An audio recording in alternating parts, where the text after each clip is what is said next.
The ever-steady Styx boy shall rot away your brain. Bad to the bone, Lucifer has picked up for days on days. And the great sound covers Boba Fett's have bad writing to slay. We are all damage of damage. We are all damage of damage. We are all damage. The qualified. The qualified. We are prepared. We are prepared. I really love that new intro. Hello and welcome to another brand new episode of The Qualified. I'm Jedi Johnson 22, joined as always by the great Dom Tober, always steady Styx boy 73, bad to the bone, Brucifer. Hello. And architect Joe's Doolin. What's going on, fellas? Friday could not come fast enough this week. My days Never. again. I don't know which Friday was Monday. Yeah, it was a long week this week. For those tuning in and not watching the second and third round of the draft, we appreciate it. Thank you. The draft. We're going. Yeah, the draft is going on. Not Nixon's draft. Yeah. So it was a long week. My knees are killing me. Sucks getting old. And speaking of getting old, I got a couple of things I want to talk about before we kick the show off. And we'll let some folks while they're piling in, hopefully from the Hot 10, which just ended. But if not, just wherever you're coming from, come on in, make yourself at home. All right, here we go. Things that might interest you. Active volcano in Antarctica spews tiny crystals of gold worth $6,000 a day. Who's moving to Antarctica? Tom? Me. Going? First flight? Yeah, but see, that's the thing. Yeah, the particles, is the gold that's shooting out. How, is everybody over there with buckets trying to catch No, they're probably breathing it in and getting gold lung or whatever. Exactly. Yeah. I think the cost to get down there and refine it all would probably outweigh the amount you probably get. I've watched enough of those gold rush shows on TLC and whatnot. There's gold there. I tell you, there's gold. There's a vein in there. Running around with your sifting pan and just running around. Gold Spectre. Hey. Those guys will spend. You'd be shitting out golden turds. Just like those guys on whatever that island is where they're searching for treasure for 10 years and spend hundreds of thousands of dollars. And they're like, this could be something. But it never is. You know what the crazy thing is? They're discovering new things every day. And there's probably gold from a wreckage that's right under someone's nose. And it's not even crazy. You gonna walk out the house and trip over a wreckage? What the hell are you talking I assume he's talking about in the ocean or something. I don't know. Oh, okay. Plenty of ships that have gone down. What about the people who have dug up the backyard to put like a new pipe, whatever it is, and they find a body? A Tyrannosaurus Rex. I guess they strike oil like Jed Clampett. That would be. All right, what else we got going on? You guys might have seen this on the TV news. I saw it, but decided to clip it in here anyway. Florida Golden Retriever gives birth to a lime green puppy. You guys hear about this? No. What? Must have ingested that. Was it drinking too much extra puppy? St. Patty's Day puppy? Yeah. I'm looking at a picture. I didn't make slides, but yeah, I'm looking at a picture. It's definitely a shade of green. I just think somewhere out there, this is Florida too, so somewhere out there's probably a crocodile smoking a cigarette or something. I don't know. Swamp Thing had his way with the dog out there. Hey, yeah, something. But this too much of antifreeze or Kool-Aid or something. Extra cooler. It's extra cooler. Only in Florida. This next thing I put in here simply because I have a follow-up question. Cicadas are so noisy in South Carolina, county residents are calling the police. It's one of the biggest broods. It's one of the biggest broods in a very, very, very long time. All right, so my question is, obviously I pronounce it cicadas. I've heard people pronounce this. The correct this word is almost like the word homage. You know how many different ways? Like you got homage, homage. Some people say Amaji, for God's sake. Well, it's cicadas, not cicada, because cicada's a singer. Hobaji. Yeah, it's not John Cicada. Not John Cicada. Yeah, I say cicadas. I don't know. It is You cicada. say tomato, Okay. I say tomato. Yeah, second You dose. say vanilla, I say vanilla. Cicada. Some people say, "Ooh, All right. food." I Will haven't these had them come stories out here ever- yet, so Will these stories ever end? So again, this week in recent news, I guess, there is two stories that I found of people finding lottery tickets in their purse or in their chest of drawers that they forgot about that were winning tickets. One of them was a $1 million ticket, apparently. This was in Portland. An Oregon lottery raffle ticket worth $1 million spent weeks in the store and stored in Tupperware container with a Portland woman's other lottery tickets before the Powerball jackpot reminded her to check. And another story, this is in Michigan. Winning Powerball ticket spent a month in the oblivious owner's purse. She forgot all about it. It was a $150,000 ticket. Now, we don't have the lottery here in Hawaii, which is probably a good thing. But the few times when I go back to the mainland in Texas and I play Powerball, I'm like right there checking my ticket. I'm like, I'm checking that night. Or at least I'm going to the store the next day. They got little scanners anymore. You just scan a ticket, tells you what you want. Well, I hear about these every once in a while. And I'm like, who are these people that buy lottery tickets? Just And forget about it. Well, the closest their I first ever came. Well, go ahead, Joe. No, I was going to say the first problem is you know who won. First thing you ever do if you win the lottery for a large amount is you form an LLC and you have the ticket cashed under the name of that LLC. That way it doesn't track back to your name. You don't have relatives tripping on your porch and suing you for millions of dollars. Hey, I'm your cousin. your account. I'm your cousin. I'm your cousin from your fifth family member down the road. 5 times removed. And my last thing to complain about, I don't want to say grinds my gears, but what has happened with the Guinness Book of World Records? Everything is a freaking record. So again, just in the month of April, maybe the past month, I found 5 of the most who cares Guinness records that were broken. Aren't most of them who cares records though? Yeah, these who cares. That's what happened to like the longest beard, the longest fingernails, like all this kind of like stuff that in the books. You remember that, Bruce, for going to the library and fattest man. That's tallest man. Tallest man. Unit. So here we go. Man runs 1 mile in swimming pool in 35 minutes and 24 seconds. In an attempt, so this was an attempt. British man ran a distance of 1 mile through the water in a swimming pool in an attempt to break the Guinness Book of World Record. It doesn't say what the record is, but it says attempt. So another one, 2013 confetti cannons fired at the same time to break the world record. Who gives a shit? Do they still pay? Do they still pay you for breaking a world record? I thought there used to be a monetary amount associated with it. Yeah, which is probably why people are doing such stupid. Probably just a gift card to Applebee's.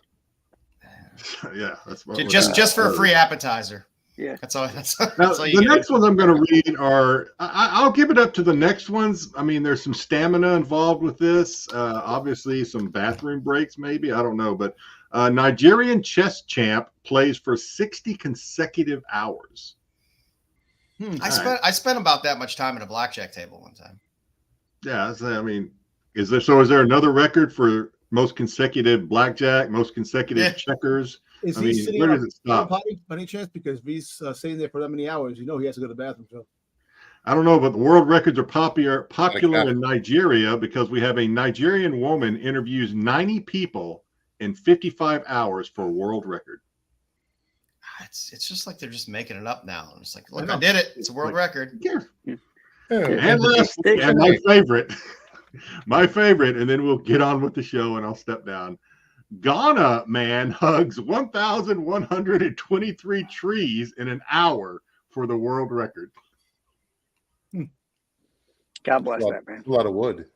He is a tree hugger. Yes, he is. All right, Joe. Let's He's get making on. money. I just feel bad for the crowd that has to sit there and watch him do all that and then count it to keep an official record. All right, let's say hello to the chat. Something is amiss this week because GT Comics is nowhere to be found. It is Friday. Hey, Tommy Longbox, it's Friday. Time to bring on the qualified rejects. That's us, and Tommy is in first place, number 1 this week. Tell us you're old without telling us you're old. Terry will. He said, kiss my grits. What's going on, Terry? Blue Collar Dan. Well, hello there. Hello there. Hello there. He's here for Dom. Okay. Thank you. I appreciate that, sir. Thank you. Hello, Dom Tober. Dom's a talent. Hello, L. That is not music. What's he talking about? It's music. It's Go Browns. Yeah. Well, now I know his taste. So we're Orchler says Go Browns, and then he says not I. So and Gold Lung, exactly. That's what I'm thinking. Just remember, if it's Oak Island, that's the name of that. Where they go searching for treasure. Mud Butt, Leftover Zaggy. What's going on, Zaggy? There's no treasure in that. Zaggy got a haircut. It's about time. Good job, Zach. I don't know what Zaggy looks like. Me too. Zaggy, good for you getting a haircut. I don't know if I can. We're proud. You in the head right now. It was on The Simpsons. Dog with the green puppy. Iguanas are now a thing in Florida. Florida is becoming the new land down under. Apparently, there's iguanas are always there. I don't know. I was there for a little bit. You cut down the trees. I worked for a construction company. They were cutting down trees, and the iguanas were jumping out of the trees. They always had those geckos, but now they've got. The iguanas are like the ones you would keep the big in a glass cage. Big lizards. They were jumping out of the trees. They're like squirrels down in Aruba. If you're down in Aruba, you just laying around on the beach. You had to quit that tree cutting business because there wasn't enough time for him to sit on the toilet and send IG. Thing. Blame it on AOA for Hulk Dog. All right, AOA, it's all your fault. It's all your fault. Shame. All of Florida's pain is your fault. Could you? I'm not gonna read that. That's a real word, but I don't know. Someone found a 3-eyed fish in real life. I wouldn't be surprised. Did they eat it? Oh, a 2-headed dog, man. All that stuff runs off from those water treatment plants right back into the rivers. Exactly. All that toxic waste that went the Tokyo Ocean over there in Tokyo with all the bullshit. Oh, from the Fujikama. Yeah. I'm sure these comments now mean something, and they're probably related to something, but my short-term memory has forgotten what these are all about. Most painful hemorrhoids. Cherokee Metal. Salute. What's going on, Cherokee? And what do we got? King's Portal. I'm here too. Not for Dom. You know what? I appreciate that. I'm here for you, King's man. Portal is now my favorite person in the world. You know what? I still love you. Don't worry about it. It's all good. He really does. Dom. Canadian Survivalist. Peace, happy face. Right back at you. And we celebrate good hygiene here. Yes. Absolutely. Yeah. Yeah. I guess speaking of that, there was just a news article out that taking a shower every day is absolutely unnecessary. Yeah, I've heard that a long time ago too. And it's actually could be bad for your health. Yeah. But then again, everything now is bad for your health. So I remember. Go ahead, Don. I'm saying everything that was good for you back in the day is now bad for you. Was it really good for you back in the day, or we just back in the day they only took a shower like once a week, or took a bath once a week? I'm always taking showers every day, twice a day, especially in the summertime. So yeah, what are you doing in that shower, Dom? That's what nobody wants to know. Washing and being cool in the summertime. When there's no indoor. You know what they call it nowadays? Yeah. Now, I remember reading an article once, it's been years ago, where they said people are overwashing their clothes. That they say that, I mean, obviously, depending on your job, if you get dirty and sweaty in your job, you probably need to wash your clothes. But they said just like day-to-day clothes wear, you could probably get 2 or 3 wears out of a pair of clothes, before they have to be washed. They said people are overwashing, and it actually deteriorates the material. Yeah, That's gross. It's an excuse to buy that's new what some clothes. experts said on the internet. Bruce Fur. Damn Must be internet. That's where all the experts live. That's where they live. Must be They're true. all on the internet. All right, Bruce, you ready to run this? I guess so. Might as well. All right, let's do it.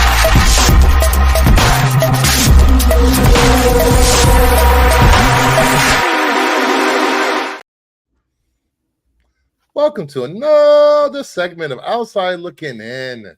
These are books that were not hot enough for the Hot 10, but they are making traction. Maybe they'll end up in the top 10, maybe not. They'll fall off, who knows? Let's They're see what hot we enough got for this us. week. Hot enough for us. Anything is hot for Styx. He's a whore. Next, first up, we got Avengers the Terminatrix Objective number 1, selling around $10. A CGC 9.8 is selling between $80 and $90. And this is all because of the, what was it, Deadpool trailer? No, this No. was yes, it was a Deadpool trailer. Yeah. There's the character that's the big smoke monster that Alio- we saw in Alio- Loki. Yeah, Alio- that we saw in Loki as well, that devours things. This is also a big shiny foil cover as well. So this is the best of that era of shitty covers in terms of God, freaking books. Thor, his ponytail. That was so bad. Well, you know So what? yeah, I mean, this is a $1 book all day. For some reason now it's selling around 10. CGC 98, it's 80 to 90 I bucks. don't think I've ever Wow. seen this book. Well, you know what? The dominatrix objective is pretty good, man. You want to be dominated? All right, we got it. Dominatrix. Hey, So isn't see why you bring that up like that? I didn't say isn't that. this the book that I'm trying to move on? Isn't this the same creature that was in Loki though? Did this book say Yeah. Spike whenever Loki had him on there? No, I don't. I Maybe it saw a small little bump, but probably not. The Deadpool trailer is pulling Yeah, I guess all it's kinds of things. Peter Between that and Parker. X-Men 97, that's the world we live in for the next few weeks. Philip, what up? It's a cool cover. I like the cover. It's I don't it's know a if book. It's a book you dig for. You got the Yeah. bogus. I don't You know got if I've ever the seen bogus Captain America America. in that. Bogus Iron Man. That's U.S. Agent. I know you're Yeah. saying. Oh, that's U.S. Agent. Oh, okay. Yeah. Machine, War Machine, and Thunderstrike. So you got like all the secondary. You've been thunder. We'll let this guy. That's what he's hit. got to. Is that what he did? This is before ACDC. When he launches his power, he's like, "You've been thunder." Gotta have a tagline. Next up, Gotta have a theme song. It's important. Uncanny X-Men 428 is about 10 sales, selling around $10. There was a high of $15. And more, what was it? Deadpool trailer, freaking spec, Azazel. First Azazel in this book. It's a book. It's again a book you more than likely, if you're digging, I'm sure it's probably in there in $1 or $2 bin somewhere that can be had. So I will say that at the time of X-Men First Class, when they had Azazel in that movie, speccing on books weren't really a thing then, so that never really got a bump up for those movies like it's going to do for this one. I just don't understand when you can bamf around everywhere why you need knee pads. It just seems Really. just To doesn't get a seem day necessary. off like everybody else. Gotta climb that corporate ladder. Even the X-Men gotta do what you gotta do. I'll be right there, Professor. You want the cover this week? Well, Yeah. mhm. I always wondered why his blanket was moving all the time on Professor X's lap. Jeez. Have some respect for Professor X, damn it. Real heroes don't wear blankets. Next up, we got Power Girl number 8, the 1 in 25, selling around 10 sales, selling around $35 is a high of 45. Not bad for a 125 right out the gate. Yeah, I like this. It's, Urban what's it, Rodriguez. Urban Rodriguez. Yeah, it's a nice cover. when I no, okay, 'cause when I first saw this on when Pete sent us the list, and it was the little picture on our chat, and I didn't click on it yet, and I was like, who? I was like, Power Girl, like, is this like Power MILF? Is this Power? What is it? GILF? What? And then so I blew it up, and I'm like, okay, it's like Power 6.5, maybe a 7. It's it has a very Belinda Carlisle look to me, so I'm a big Go-Go's fan, so I like it. Okay. GILF. Well, there's something out there for everybody, I guess, because I was like, what the hell is this? Oh, these later runs, I mean, we get this a lot too, where you'll hit one really good 1 in 25 or 1 in 50 in a book, and then people start chasing the next one that comes and the next one that comes. Because there was that Dampen Ocean Power Girl 1 in 25 that was a stunning cover that did really well. And then, you get 1 or 2 after, and people just kind of keep chasing. Remember, we had that with Afra for a while with those covers and things like that. You get one that blows up. Cherokee gets it. Chasing. Like, yeah, this is like Power Girl wearing a push-up bra. There's something. Yeah, this is not Power Girl. Not the Power Girl I grew up with. Like you guys would turn her away from your beds. Come on. Yeah, about Power Girl. I like the thickness. Kind of look a little thick there. She looks she's that as a thin. The boobs is small. Nothing wrong with that, sir. There's nothing wrong with that, but the boobs is small.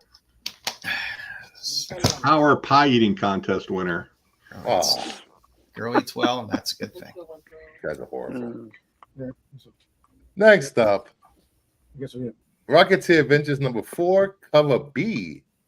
2 sales. One sold for $170 and one sold for $175. A few months ago, it was sold for $6 and a Stevens train is moving. I mean, so many of the Stevens books that were $10 to $15 raws are now just chugging along, and it's probably a bit of a blow off top. It's definitely overheated. Buying in at these levels is a little questionable at best. But the good thing is when they come back down, the floor on these books should be higher than it was before. So what were $10 to $15 books before, when they cool off a bit from where they are now, the floor will probably be closer to a $25, $30 book. So yeah, and this is reused art from like the early 80s. They just slapped on the cover. I'm always happy with Betty on the cover, though. That's Betty Page, right? Yeah. Yep. This is one of the first Rocketeer ones, because the Rocketeer ones, even though he's so well known for the Rocketeer, they seem to be some of the last Stevens books that are really catching the heat. So might be a little too late to hop on that Stevens train. Yep. Yeah. Although I'm telling you, if you have any of these in nice shape and they're raw, might not be a bad time to sub them if you think you can squeeze a 9.8 out of them, because even if the prices come down a bit, the 9.8s rose so high, so fast, even if they fall back, they're still going to be well above where they were before. So. I guess that would be my question, is how long can that train keep it rolling till it hits the station and says, done? And Cherokee, there was the Dave Stevens documentary that was a Kickstarter that came out, and then it got released a month or two ago on YouTube. Somebody threw it up on YouTube. So and it's on Amazon also. Yeah, I think it's just getting a little more visibility. And when you watch a documentary like that, if you're into comics and you see all the people that came out for that documentary to talk up Stevens, it's people start chasing stuff. And again, I mean, there's plenty of these IDW books and stuff out there, but the older stuff is, there's not a ton of it out there, and what is out there isn't always in the best shape. So we're chasing. Next up, let's see it. Let's see this beautiful fifth book.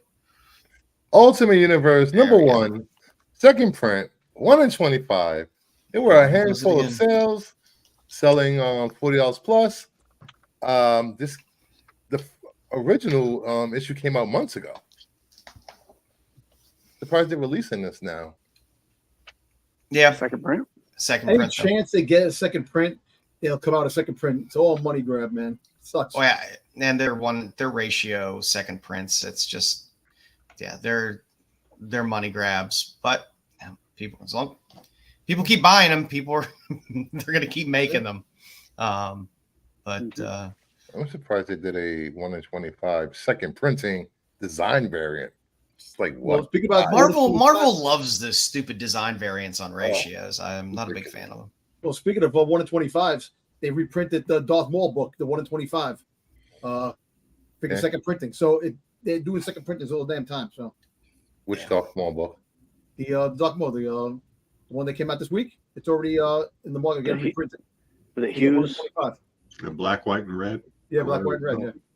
Yeah. Yeah, I mean, like I said, I don't know how many of these will be out there. Just for the simple, I don't know. It feels like some of the heat from the Ultimate Universe has cooled quite a bit. Quite a bit. You know, It was already cold after the second issue of Ultimate Spider-Man 2. yeah. Ultimate Spider-Man.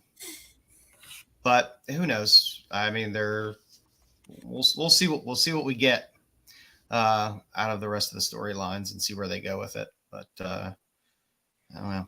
This one, there might not be too many of these out there, but if you like weird Thor design variants for a non-continuity universe, Well, I like the this is for you. I like the freaking those type of variants, you know, those things. I love that, but they make them for just the weird freaking books that, you know, once you have the book, you really don't want the design variant for something else. They should do it for like really cool stuff, but they don't. I don't mind it in first prints as a variant if they're going to throw a design variant out there, but if you can give me a 125 on a second print, give me something. Give me something special. Yeah. You know, make it something that's buzzworthy. A Thor design variant on this is not very buzzworthy, but yeah. So right. For more information on some of these books, please head over to CBSI.com. Check out Pete's write-up on these books and check out the extended list of the CBSI Hot 10, where Pete breaks it down a little further than the video. Thank you. All right. Boys, do you want to do some pickups? We got some pickups going on. I didn't even think about that. Jedi, you are in the driver's seat. You want to go? Yeah, I can go. I don't have the right lighting, but that's okay because I'm doing something a little different. I'm not doing comics this week. In fact, these are not new pickups that I'm going to show. These are some things. So tomorrow, as Domtober knows, because Boba Fett is going to be there, I'm going to the Aloha Card Show at the Daniel mall. Logan is going to be there. Yeah, Daniel Logan is going to be there. I was afraid when Dom brought that up earlier. I was afraid Dom's going to be like, "Can you get a pop sign?" And I'll be like, I'm not signing. I already met him. I know. I thought, man, I was pretty sure you already had Logan, but still, I was kind of like clenching my butt cheeks there for a little bit. But it's still cool. So I got a couple of football cards because PSA is going to be there, and I got a couple of football cards that aren't graded that I've been thinking about getting graded. I just never have done it because, my God, I'll know if anything were to happen. Obviously, there's insurance and stuff, but I will never get, especially one of these again. But in some particular order, the first one is a Bart Starr rookie card that I'd like to get graded. Definitely won't come back it probably might come back a 6 or a 7, but it's decent shape. I was expecting all Tom Landry cards. No. This one should, I don't know. I mean, this is a Tom Brady Bowman Chrome rookie. It's pretty good shape, pretty well centered, sharp corners. Should come back a 10 in my opinion, but what do I know? If it comes back at 10, that's going to be a big card. It's worth a lot of money. It'll be about I haven't looked in a while, but I think a 10 would probably be about a $3,000 card. Don't lie, Jedi. All you're going to be looking for is Star Wars cards tomorrow. Probably. If there's if somebody's selling Star Wars Unlimited, I'll never make it to PSA. So you got to go over there and buy a Boba Fett card, get autographed by Daniel Logan. No, Dom. The last one, and this is the one that probably scares me the most. I'm not going to take it out of all this plastic, but this is a 1965 Joe Namath rookie. Nice. Yeah, this is the old bike. Not a lot of these are in good shape because back in the day, kids would put stuff like this in their bicycle spokes and things like that.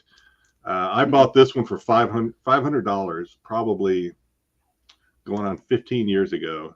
Wow. It's in really good shape, pretty well centered, a little bit of a crease up at the top right corner or left corner, depending on your perspective. This is one that scares me to get graded because if anything happened to this, I will never get. If this one comes back what I think it would, which would be about a 6, we're probably talking $4,000, maybe $5,000. I think. Again, I haven't looked in a while. I could be completely wrong, but this one is like really good shape. This was an attic find, some guy on eBay said, and this was before cards and stuff really started blowing up, and he sold it to me for $500, and I was happy to get it. So nice. That's all I got this week. And let me know in the chat, or you guys let me know. Should I just leave these things raw and just keep them, or should I get them graded and try to profit on? I think you should get them graded, but fly them down yourself. Fly them to Florida yourself. You can grade it. I mean, if you can you? Well, PSA's there. Can you sub? You can sub there. Can I sub here? Yeah, yeah. When PSA is there, can you submit PSA there? The cards to grade? Yeah. This PSA is going to be at the card show. Representatives, the Hawaii PSA representatives are going to be there, so I can submit it to them. I'm sure I could get insurance. I'm not exactly sure how it works, but I don't know. I'll look into it tomorrow. It may be a last-second decision whether or not I actually do it or not, but yeah. This is nice to have graded. I only have a couple graded cards, but I don't know. I got a lot of raw dogs. The storage unit. All my cards I just dropped in storage. All right, let's see what I got here. I don't have too much this week. I got a nice copy of Eiffel. Yes, it is an Eiffel. Mm-hmm. Nice Peter-driven cover. Look a little like Mariah Carey, at least to me anyway. Maybe Mariah Carey's grandmother. But, yeah. Mariah's scary. A nice Kincaid exclusive Tigre Fire and Ice from Frazetta Girls. All right. You just got that? Leela all grown up, or what? It's Tigre. Go back and watch the cartoon. It's fantastic. Someone had that last book that you just had on Whatnot one day. I don't remember what it went. Oh my God! What happened to Dick? Little Batman. Oh, stop looking there. There's your precursor to C-3PO in the back there. No, Batman, not again. No. We're in the middle of something, Batman. I really want that car, Batman. Some Sea Devils. Ooh, there you go. Picked up some Jonah Hex. I always like a good Bolin cover. And nice Kevich cover. I like the Jonah Hex. Go ahead. Make my day. Copy of the Shade. I got this because there's a Darwin Cook cover, but all the interiors there's interior art that's Darwin Cook. So been loading that up. And last but not least, I did snag a nice Green Lantern 40. Nice. So nice shape. No means no Batman. And this is the first time you see the two together, the Golden Age and the Silver Age lanterns, and you get the origin of the Guardians in there as well. So nice book. That's what I got. Bruce? Sure. All right. I picked up the second printing of Pharaoh, the Halloween homage. Jackpot and Black Cat. Nice. Hey, you crap on my Art Adams all the time, but you still buy them. You still buy them. I just do it to keep it. Actually, no. Creature from the Black Lagoon. I love this cover. There's a lot of good covers on that series. I got that series. Can you bring it? And the subsequent books are really good too. The covers. I got that one. I don't have it to show. I got that one in the 1 in 50. And I like to call it Harley Quinn as Farrah Fawcett cover. There was something weird about that one. Really? It reminded me like a Hannah Montana cover or something. Hannah Montana. Yeah, you got to pick up all these angels.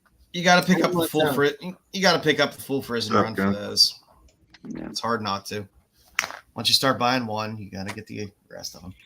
And these I got from good friend of the channel, Josh, International Comics, My Little Ponies. Oh, what's the author? Are those RIs? Yeah, REs. Ooh, REs. REs. Little America's Greatest Comics. Little faucet. 7. Yep. It's a reprint from 1974. Yeah, you can call him Shazam. I will always call him Captain Marvel. Captain Marvel. This is from 1974 also. Another Captain Marvel Adventure, 64-pager. From 76, Captain Midnight. Nice. And then this is from 1945. It's one of those cut out dolls. You cut the dolls out. Paper dolls. Oh, nice. Paper dolls. It has all the dolls still attached, so it's pretty cool. Are you gonna break it out and make them? No. I want all the Mary Marvels out of there. Then here's a Raz win from this week. Oh, nice. Robbie Reyes. Yes. Oh, you're up to 20 now for the quarter. Wouldn't be a Friday without a Brad. I'm surprised they haven't started a new Discord just so they could have Razes that you don't know about. No, actually, they should ban him for all the Razzes. Ban him. And he no longer goes in. He can't go in. Don't let Bruce in. He'll just win it. And another Raz win. Tales from Suspense, number 30. Nice. The 4-5. Nice. Yep.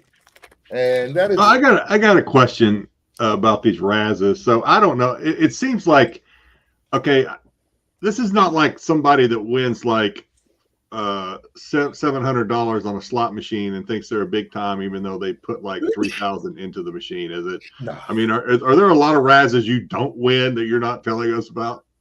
Yeah, I don't win all the time, but I usually just put this year. I've only been putting $10 to $20 into these Razzes each. So you're playing with house money, though. Is that bullshit? And the biggest book I won this year has been that what was it? That Harley Quinn 39. Was it 39? 37. 37. Well, it only got big after. Down to 175. Yeah, but the 9A still is selling 700, over 700 so far. And then last year I won that first appearance of Star Wars. What, Afro? Boba Fett? No, Ahsoka. Oh. That was the biggest book I won last year. Yeah. Clone Wars. Yes, I am hacking the system. Right. Dom, you got anything? I got some. Yeah, I got a couple of things that I go digging into. Got a nice Kodak sketch. Oh, nice. I like that. I got pretty cheap. I got like $30. So can't go wrong Who with did that. it? Who's the artist? Somebody named Castro. It's just a somebody just. I don't think it's anybody big, but just someone just did the artwork. Just did the Kodak sketch. Still cool Hordak. It is pretty cool, right? Some guy down on the boardwalk. Probably did that. Hello, I bought a Ghost or a Space Ghost book not that long ago off eBay, and the guy did a sketch on the receipt, and I was like, oh, that's cool. And it was good artwork too. If I'm not mistaken, this is the first a mastermind. This is a newsstand first appearance of Mastermind Zartan. Oh, nice. G.I. Joe. Oh, yeah, he shows up at the end. Yeah, at the end. Yeah, with he's there with Firefly. Firefly is standing there on the first Hordak, Master of the Universe. Okay. Yeah. A couple of those. A Scott Campbell. Remember. A Scott Campbell. Till we meet again.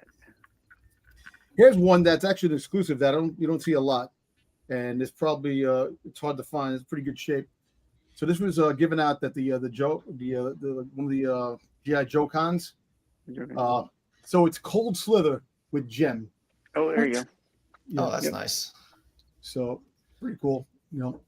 It's exclusive. You don't see it that much.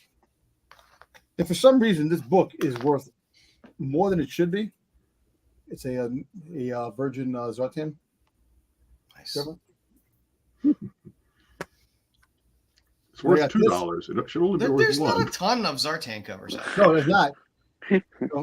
There's some, but there's one that came out as an exclusive in one of the cons, and he's taken off his mask, and they wanted a lot of money for it. I'm trying to see if I can get it for cheap. I only seen it like one time on eBay. Pretty cool Megatron cover. And speaking about Megatron, there's a electronic transforming Megatron that just dropped. Oh god, like $700-800. It's coming out. Hey Dom, are you sure you still like Kingsport? What? I read Dom's handle, another YouTuber with delusions of grandeur. You still love this guy? You know what? Listen, I know he does it all for a trick. You know what I'm saying? He's my favorite. Everybody has their one person that like a BK to Marco, this and that. So hey, listen, I appreciate that. Yeah, we are. Oh, Dom has a nemesis. Hey, look, I love it. I think AOA is my nemesis.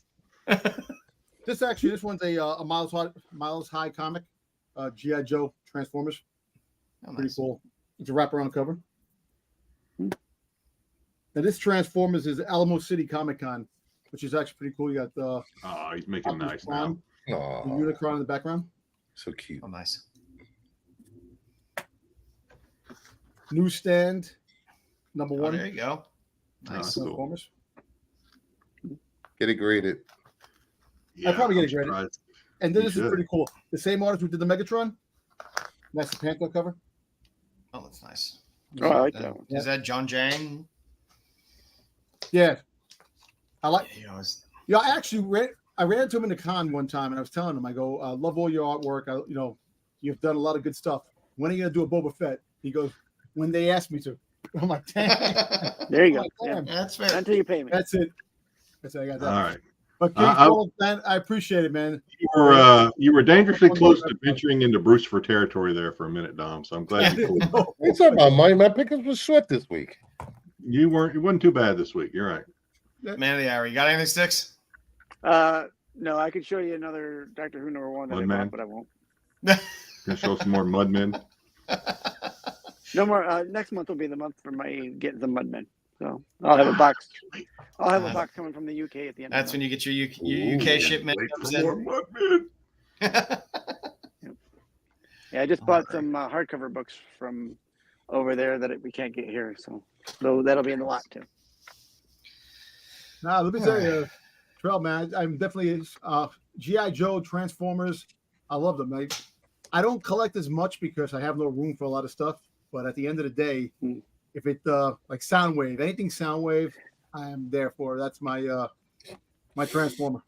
So, but I do like the Transformers, GI Joe, Master Universe. That's kind of my back burner stuff. But I do collect that stuff when I get a chance. And my wife doesn't realize it when I bring it into the house. There you go. No, she will. That works. Good job. She just said what? Hey Jedi, check the. What are you doing?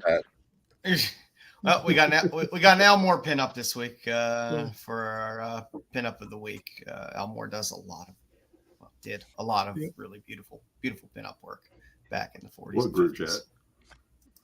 Kingdom. No, speak about Soundwave. Oh, you want? Speak about Soundwave. Yeah. He figured destroyed Starscream this week in the comic, so he took over as the leader of the Decepticons. Yes. So that's it. What's this? And for our correction department, because we like to stay honest on the qualified. Last week there was a notation of Blackest Night being $107 book for free the old free comic book day. Blackest Night book. It is available for $1.50 to $3. So I get well, one might have snuck out there, but if you're looking for this book, you can get it cheaper if you need it. So I actually won that One Punch You Man. did not. I won. I won. I said the One Punch Man first. You Go did back to the not. video. Yes, I did. Somebody You just copied send me. a clip. You just copied me. Yes, you copied me a lot, man. So Yes, did you watch anime? You read Green Lantern and Listen, okay, you here we go. Better stop. Listen, that's okay, man. I'm flattered, man. Bruce, thank you, man. Flattered, man. Follow the leader right here. Don't worry, Pat. It's all good, man. Jedi chastised me You for not being spicy enough last week with my 3 for 3. So I tried to be a little spicier this week. Bring it. Hello. Ooh, Death Stalker. nice. All right. So first on the list, the Pooh vs. Bambi, #1, the 1 in 20. If you haven't Oh, followed Abadonza's work, it is Chabella. It is very beautiful work. So that is the nice Virgin cover. That is the 1 in 20. There's one with the trade dress as well. Second on the list, I'm not going to pass up a Boris Vallejo cover at any time, and that's Deathstalker, which, by the way, is co-written by Slash from Guns N' Roses. So yes, but there's some talent on this book. Tim Seeley is also involved in it as well. So there's some fun covers, but it's hard for me to pass up a Vallejo cover. There's a San Julian cover, a Vallejo cover, or a Frazetta cover that exists. Those are always going to catch my eye. Last on the list for stuff this week is an exclusive, a World Tree #9 exclusive from No Mask Comics Capture Collectibles for C2E2 by Ultra Raw 26. Nice Virgin variant, which is World Tree has had some. There was another cover that I wanted to put from World Tree on here.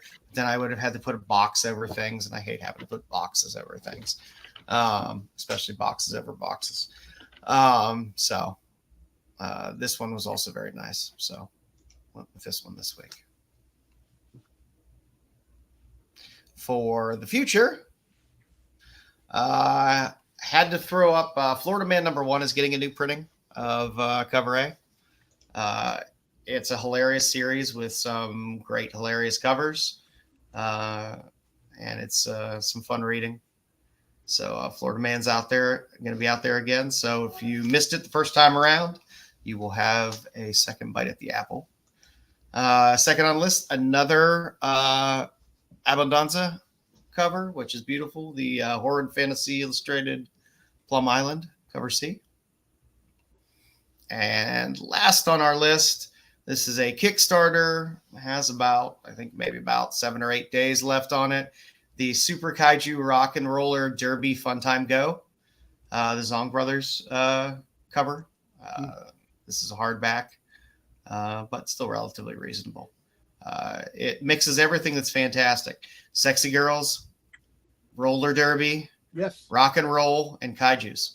Oh, damn. So it basically has everything you could possibly want in a comic book. Really? When is that coming out? Yeah. It's coming out soon? The Kickstarter ends in about 7 days, I believe. Oh, So there's about 7 more days to fund it, and then whenever they print it and fulfill it. So all right. she's got eyes. I did have to throw one book up on the Pulp Marketplace this week just because it was an Alex Schoenberg cover. Schoenberg, famous for his Captain America covers, Fighting Yank covers. Some of the most expensive Golden Age stuff in terms of comics or Schoenberg covers. So it's fun to see a pulp that also has Schoenberg art. So it's nice to note that there's other things out there if you're looking for Golden Age artists. So Fantastic Story magazine 17 from 1953, a 4.0 sold for $499.99. So is that a Martian? Yes, Martian's that attack. is. Yes, it is. I can't He's got do a funny. it. He's got Sticks do Martian. There you go. Yeah, thank you, Sticks. Sticks is our color guy. booty everywhere. Yep. Okay, Sticks. Jedi, what we got? Oh shit, we're here already. Oh my god. Mhm. All right. Jeepers. Mailing it in. So yeah. next week will be better, I think, than this week. So sticking with things from well, our childhood, or let's just jump into this. So a 1990 back to school survival kit. It's a Nickelodeon pencil box. Sold for basically, I think, a buy it now, which equates to one bid for $200 back in early February. I don't know if this thing came with all the stickers or if someone just decided to put that. It probably came with these stickers and somebody They decorated. normally used to. themselves, I love the Pizza Hut sticker there in the middle. Yeah, the Pizza Hut I thought was interesting.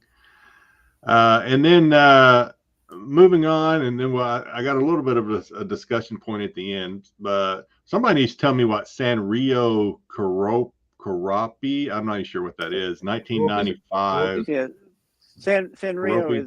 is this company that does Hello Kitty. Okay, okay, that makes sense then. Yeah.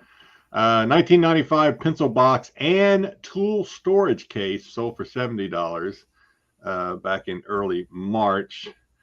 So these are things from the 90s that hopefully cost a lot less to buy retail than what they sold, or else this wouldn't be interesting at all. Probably no more than $5.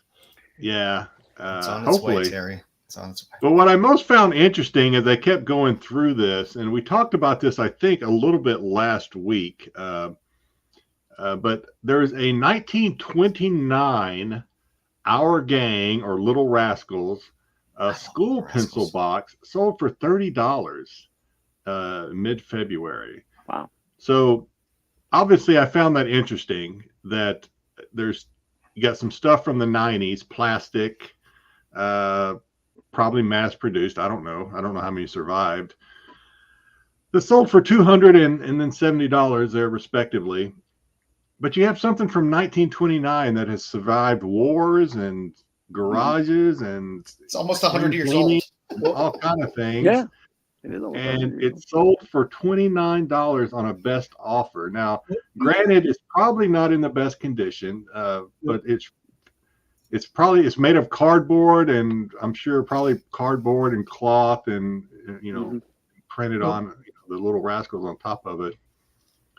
This surprised me, and the only thing I can think of, and then I'll be quiet, let you guys chime in here. The only thing I can think of for this difference, you have this very, very vintage getting $30, and this not so vintage, but probably by definition vintage stuff from the 90s now demanding a little more. Is you just seeing these I'll call them kids from the 90s that are grown up now and have money, and they're getting like the rest of us. When you reach a certain age, you start reaching back to your childhood and good memories, and they're spending their money on this stuff from their childhood. Whereas something from 1929 obviously does not have probably any sentimental value to them, despite how old it is. What do you guys think? Well, I think the fact is that the Little Rascals, it's 100 years old. A lot of people that were around with the Little Rascals kids, most of them aren't around anymore. You got to think about that. We know the Little Rascals for the reruns, but the original people that knew when it was first aired, they're practically gone. The 90s is such a big the 90s is such a big nostalgia point for a lot of people when it comes to the 90s, and especially Nickelodeon is in the spotlight with all the Epstein Island stuff going on with that too. Hey, it's true. What? It is. It's true. I'm listening, Dom. I don't know what's going on with everybody else. We're missing something. Yeah. I'm just saying that Nickelodeon's a big thing, but Nickelodeon has a lot of stuff going on with Nickelodeon right now. So. Yeah, Nickelodeon is very popular. I think that's got to be it. That there's just people reaching back to their childhood now that they have some expendable. People buy their nostalgia. That's what they want. And to your point, Jedi, like our gang, Little Rascals. Who really does remember that? Because it had to be someone our age, or a little older. Our age, and we only watched it after school, probably. Styx directed a few episodes. Yeah, that's how I got my sidetrack. Styx was the original Spanky. Well, listen, you got to look at it this way. It's crazy. The 1990s, a lot of the shows that came out in the 90s for that generation actually overtaken the generation of the 80s. So. To be in perspective, when it comes to Star Wars, Revenge of the Sith is more popular now than the Empire Strikes Back, because a lot more '90s kids like Revenge of the Sith. It's. Yep. Yeah, we unfortunately are no longer the target demo. We are outside of that age group. So. Yeah, you guys are. And so are you, man. So shut up. So are you. I don't know what you're talking about. Some of us, Brucifer, just age more gracefully than the rest of us. You're on the cracks. You're in the crack of the 50 years old range, man. Nah, man. In someone's crack. Yes, you are. I watched Ren and Stimpy with my kids. That's how old I am. I watched Ren and Stimpy when I was in high school. Screw Ren and Stimpy. Thanks, Ren and Stimpy was fantastic. It was. Powder Toast Man. It's good stuff. Freaking God. Cat dog. There's all kinds of good stuff back then. So yeah, I guess it's something to think about if you're a long-term collector and you're thinking, hey, what's going to be hot? There's a level of nostalgia stuff that is a little bit after our time. It's got me to thinking. It's got me to thinking, and I do this every once in a while. And of course, not a lot of this stuff survived. I mean, PCS moves, from one station to the next. I did a lot of moving around. So we did a lot of spring cleaning and stuff that we didn't feel like needed to make the next trip with us. But one of the things I think is so fun about doing this little segment that we do, especially this one I thought this week, is a lot of people our age or even the generation below ours may have these things like this in their garage that might be worth a little bit of spending money. A little beer money. Yeah. They can want to dig them out and go through the truck selling it and giving eBay their cut or whatever. But this stuff apparently has value, and it may just be sitting in your garage holding pennies or whatever. The crazy or in your parents' basement or attic. Hit those garage sales. This stuff is in much better shape than the stuff in the 80s, 70s, and 80s now, if you really think about it, because it's actually much closer to 2000. So if you find something, you might find it in a way better shape. I know all my kids' stuff is in way better shape than mine stuff ever was, because my kids don't play with anything. They ask for it, they get it, and then it sits there, and they don't touch it. So, I don't know. That's good. I like it. I still can't believe that our gang one only went for $30. If I would have seen it, I would have bought it. Yeah, I think I might have too. And you would have paid more money for it too. You would have raised it. You would have. Yeah, if that was out there for like $40 or $50, I'd be like, I might get that. Yeah. Alrighty, I liked it. That's real quick. I want to interject that I'd like to have a lot of our regular chatters to stick around for my trivia. We'll be using the chatters to play our game tonight. And it's coming up, I believe, right now, Styx. I think after your last game, we have lost faith in your games. Oh no, we're gonna take it to a new level. We're taking it to a new level tonight. I like it that we're calling them chatters now. I like that. I hope it's chatters. That's what they called them in the 40s. There you go. Yeah. Now we play a game. Shall we play a game? All right, Styx. You're gonna have to explain this. All right.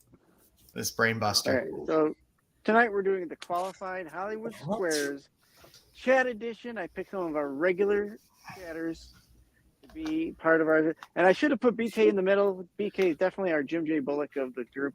I missed out on that one. I apologize, BK. GT is not here tonight. I saw him in there. He's Yeah, in. BK's here somewhere. BK's right there. He was there. Yeah, BK's Yeah. right there. He's picking his moments. He's right there. Yeah. I'm talking about GT.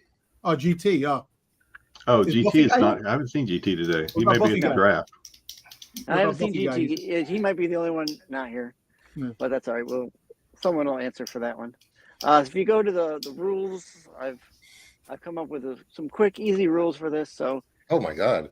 the object of the game is I'm going to give you two covers. You're going to have to name the artist. All right. We'll go in mine. We can go. Joe's doing the slide, so he's not in it. We'll do Jedi, Dom, and then Bruce. I know anything. Well, you might. Who knows? You pick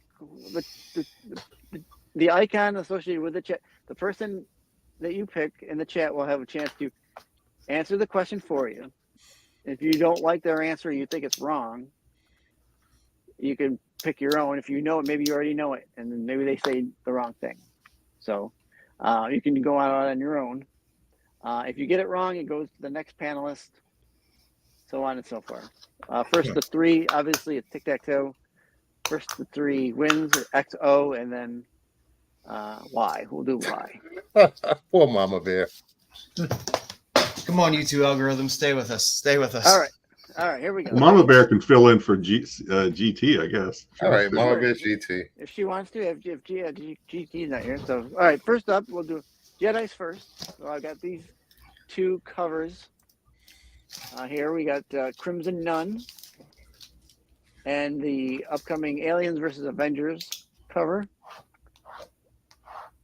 Can you name the artist associated with? And if you go back one slide, we should have put that on there.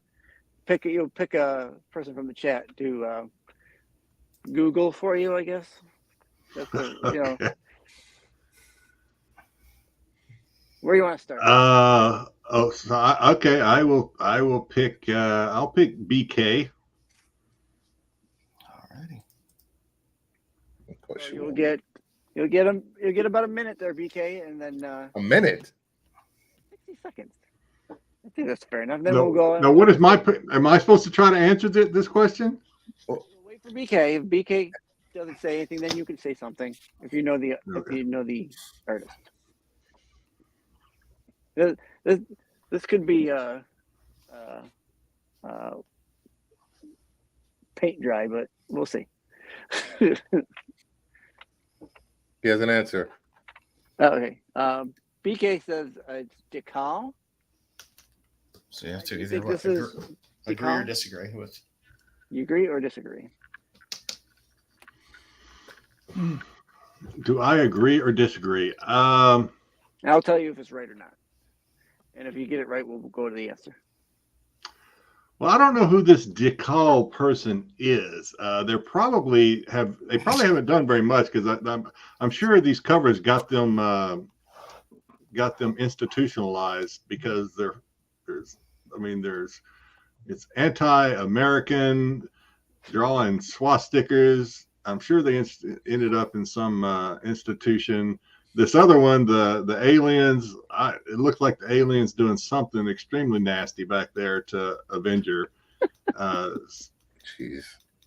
So I don't know. I will agree with BK that it's Dickel. Decal.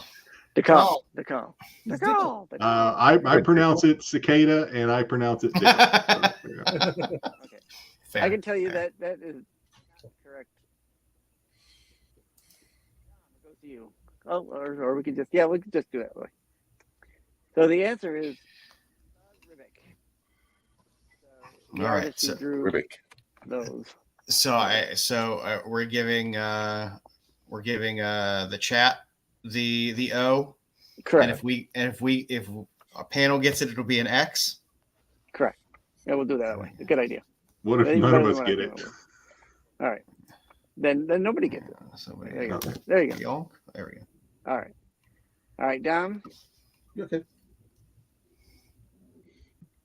Pick a go ahead back a slide and have Don pick a chat member. Yeah, you can only have to go back one. You could leave it there on the answer one. Let me see. Hey,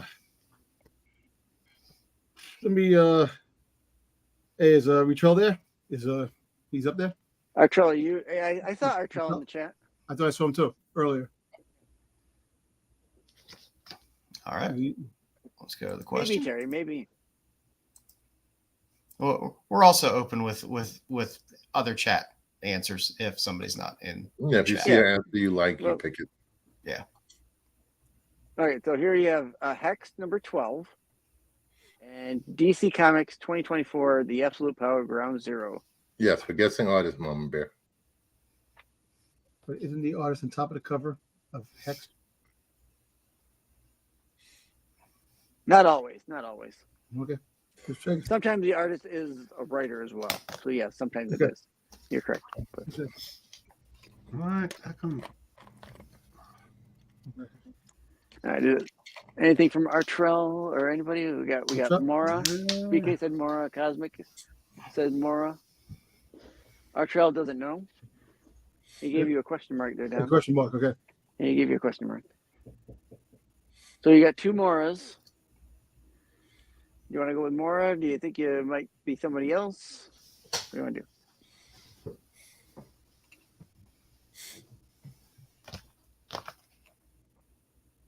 Yes or no? No. What? You know what? I think it might be. You're talking to me. I thought you were talking to chat. I'm looking at no. You're do you agree that it's Mora, or do you want to? I think it's Mora because I think it's right there in front of us. All righty, and the answer is Dan Mora. It is Mora. So Panel gets the panel gets an X. Panel gets a square. There we go. There you go. That's where we're at right now. All right, Bruce, pick a member from the. I'm picking Mama Bear. Yeah, the GT key spot since GT's not here. All right, go on the next two pictures, please. Which spot are you choosing? The GT key GT. Mama Bear spot. Yeah. All righty. We'll say that. I thought we were square, BK. I thought we were putting all that behind us. So here you got the first work is Space Mullet. The recent work, Batman 89 Echoes issue 2.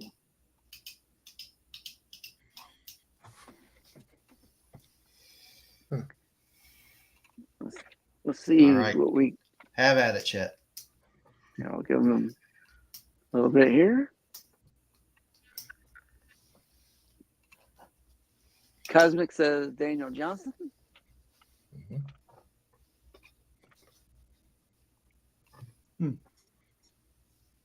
But Johnson's not on the second one. I can see. BK also says Johnson. And these are both the same artist, right? They're both the same artist. Yep. Their first work and their latest work. Yep. Well, I'm going with Johnson anyway. Daniel Warren Johnson. All right.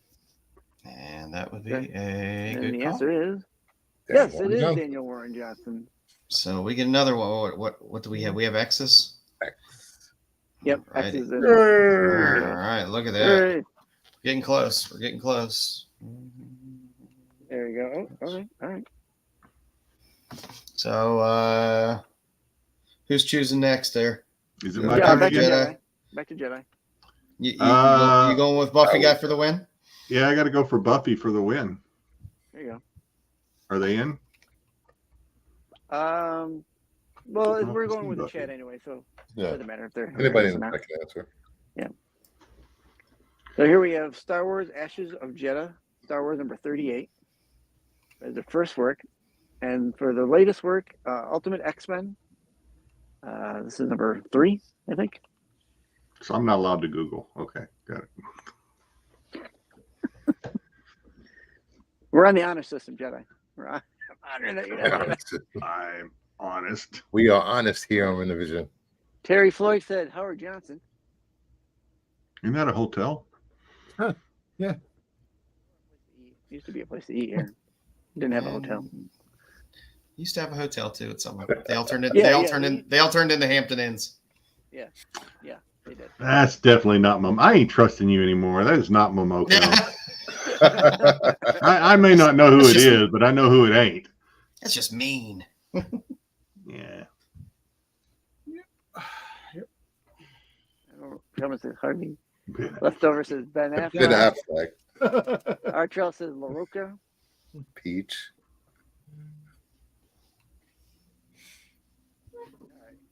Are there one of Uh, any of those ones? Do you think is the answer, or do you want to go on your own, Jedi? Can I just say none of the above, or do I have to actually say somebody? You have to there you go. I'd like to have something come out as a name, Uh, not none of the above. That's kind of a cop out, like pleading the fifth. You know, I don't know artists. I will. Well, since I can't think of anybody, I will go with Ratrell and say LaRocca. I don't know if that's LaRocca. right, but I'll. All right, go ahead and reveal the artist for these two covers. Damn And it. the answer is Pepe Larraz. We meant Larraz. It was just Yeah, I'm sure you did. Ratrell is a terrible typer. He's a Yeah. terrible typist. Yep. Okay. Jimmy Don- Jojo Jr. Shabba Dan, you dude. want to try that spot again to win? All right. Another. All right. I thought it was already an O. Yeah, there's no there. You got to work your way across. All right. This is for Terry Floyd. Terry, if he's All here. right, Terry's still there? heading up top. Yep. Okay. He's here. What? Did you what? What? Nothing. All right, go ahead and reveal the next couple. There we go. So we got Action Comics number 1057 and Trinity number 4. No, number 1. I'm sorry. Oh, it's The one on the special. left looks familiar. All right, Terry.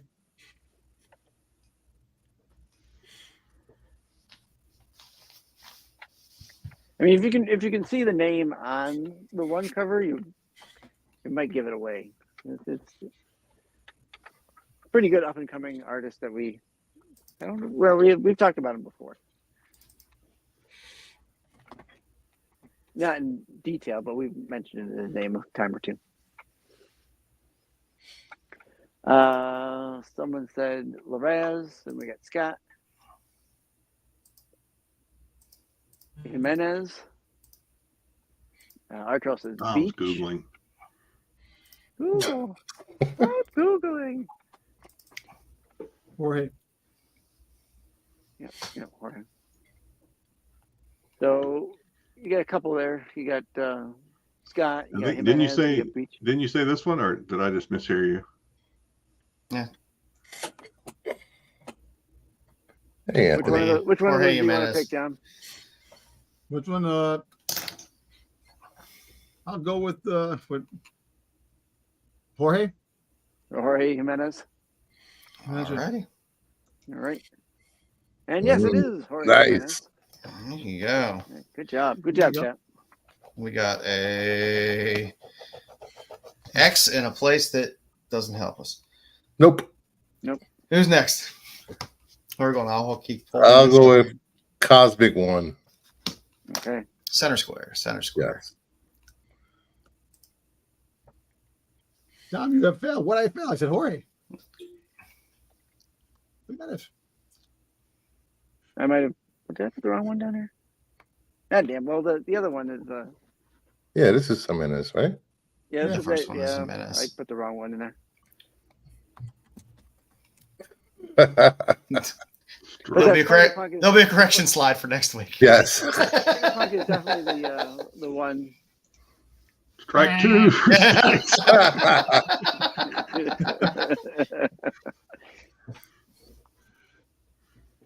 So you were looking at the one on the right So hand yeah, so side. just look at the Spider Punk.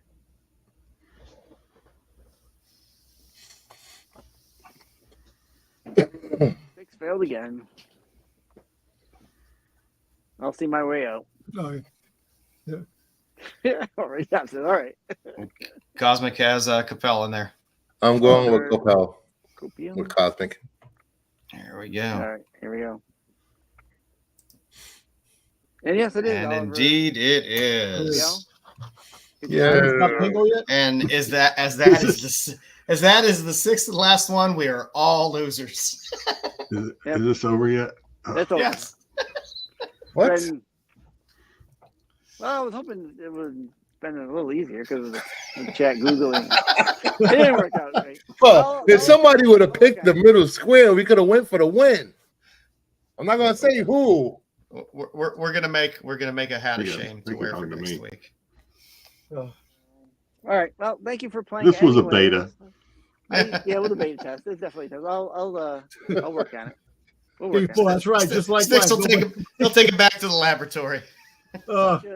Back to the what is it? Styx, you idiot!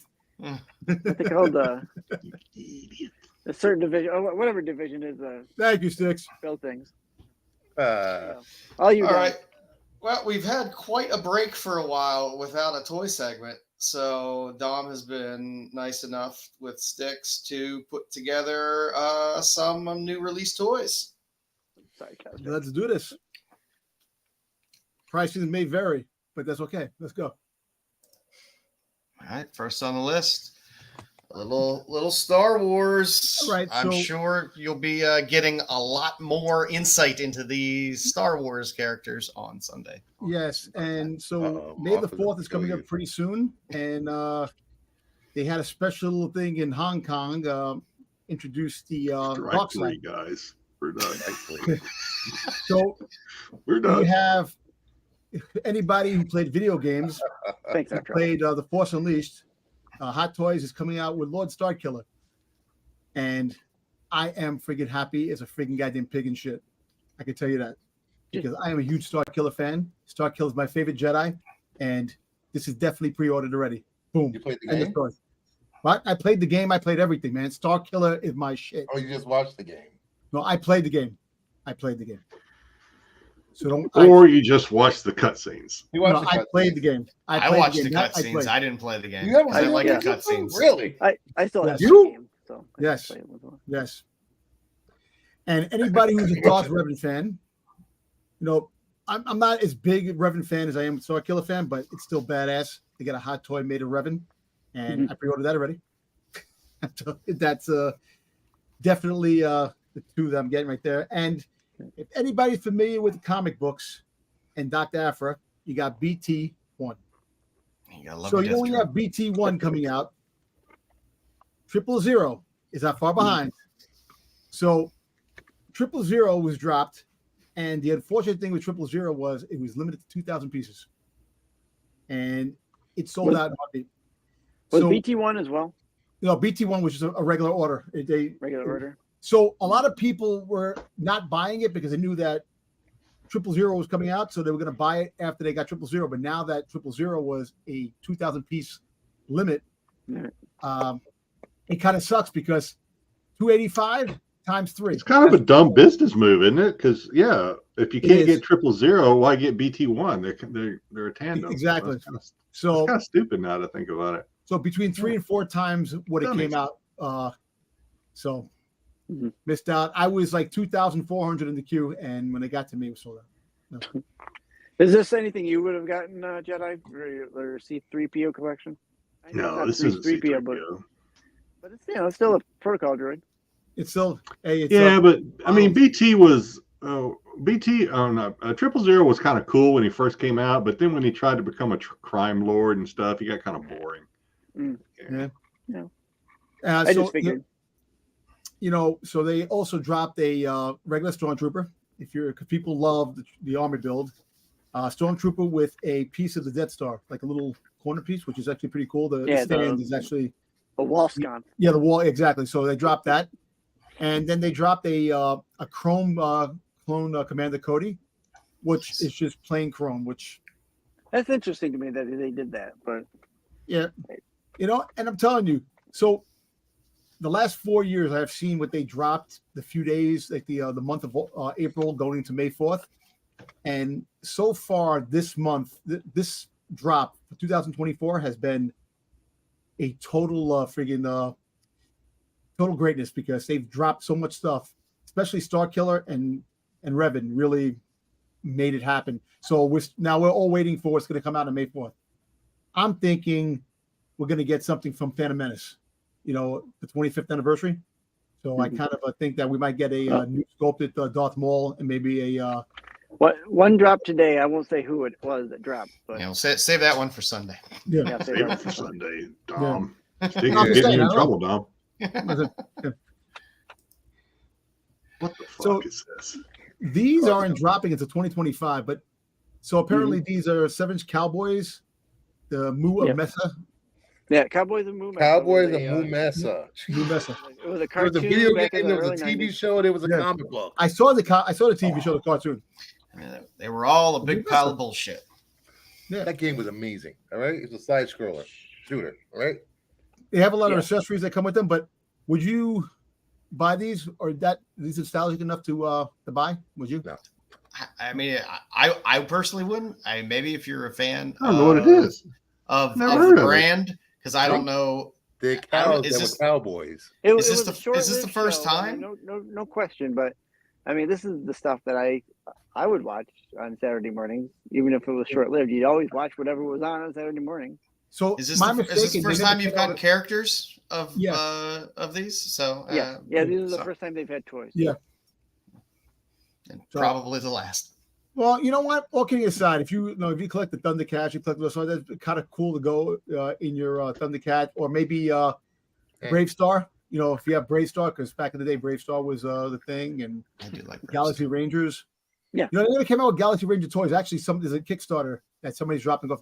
They had a couple of Galaxy Ranger toys, but they're dropping new ones. But anyway, if you're into this, it's $34.95 per figure. If you're into this. At least it's reasonable. I just take the rope. So The rope. Mondo is coming out with a 1/6 scale Bane, that animated series. Hey, look, I love the Batman animated series. I thought that was revolutionary, and I know that sometimes in toys it might not translate as good as the cartoon, but this is pretty badass. I like this. These But- toys have been really nice. I don't click Batman. That's the freaking thing, but it's fully articulated. It comes with other hands. It comes with a additional head. It comes with the stand, the dumbbell. I like it. I don't think I could spend. Yeah, the price 220, 220 and 245. 245. Yeah. So the 220, the one on left is standard. The other one is was a timed edition. Yeah. I'm not sure what timed meant, but Well, time you means get that it was a limited time piece that they dropped. If you missed out, that's it. you get an extra. You get 2 extra heads. You get a mask and that Yeah. other head. That's all that one gets extra. But that's kind of cool. I'd rather have this one with the head, the extra Yeah, head. for the because extra that's the space. $25. Why not? Yeah, because think about it. If I'm going to get the timed edition, but that sold out quick. That one. The other one is still is up for grabs now. But yeah. So if they have a Batman too, that's made by the same company. So if you get the Batman, you might want to get this. Yeah. See, there goes Batman right there. So you got a mini comic version Trap Jaw, which is 1/6 scale. Trap jaw. Trap Jaw, Master of the Universe. It's a nice trap jaw. Yeah. Pretty cool, right? This one's a really nice one. Yeah. I actually have the Hordak. Quackers. I have the Hordak that dropped. I have that. So that's as far as the He-Man That's stuff pretty goes. reasonable, Terry Floyd, for two heads. Two heads better than one. Get a two for What am I on? So Batman, they got the Batman figures. You got Batman, the noir version, which is a 1/6 scale. You got the Mr. Freeze and the Joker. So all from the animated series, which I'm telling you, man, I should have got into the animated series. I should toy wise. I love the cartoon, but I never really got into the toys.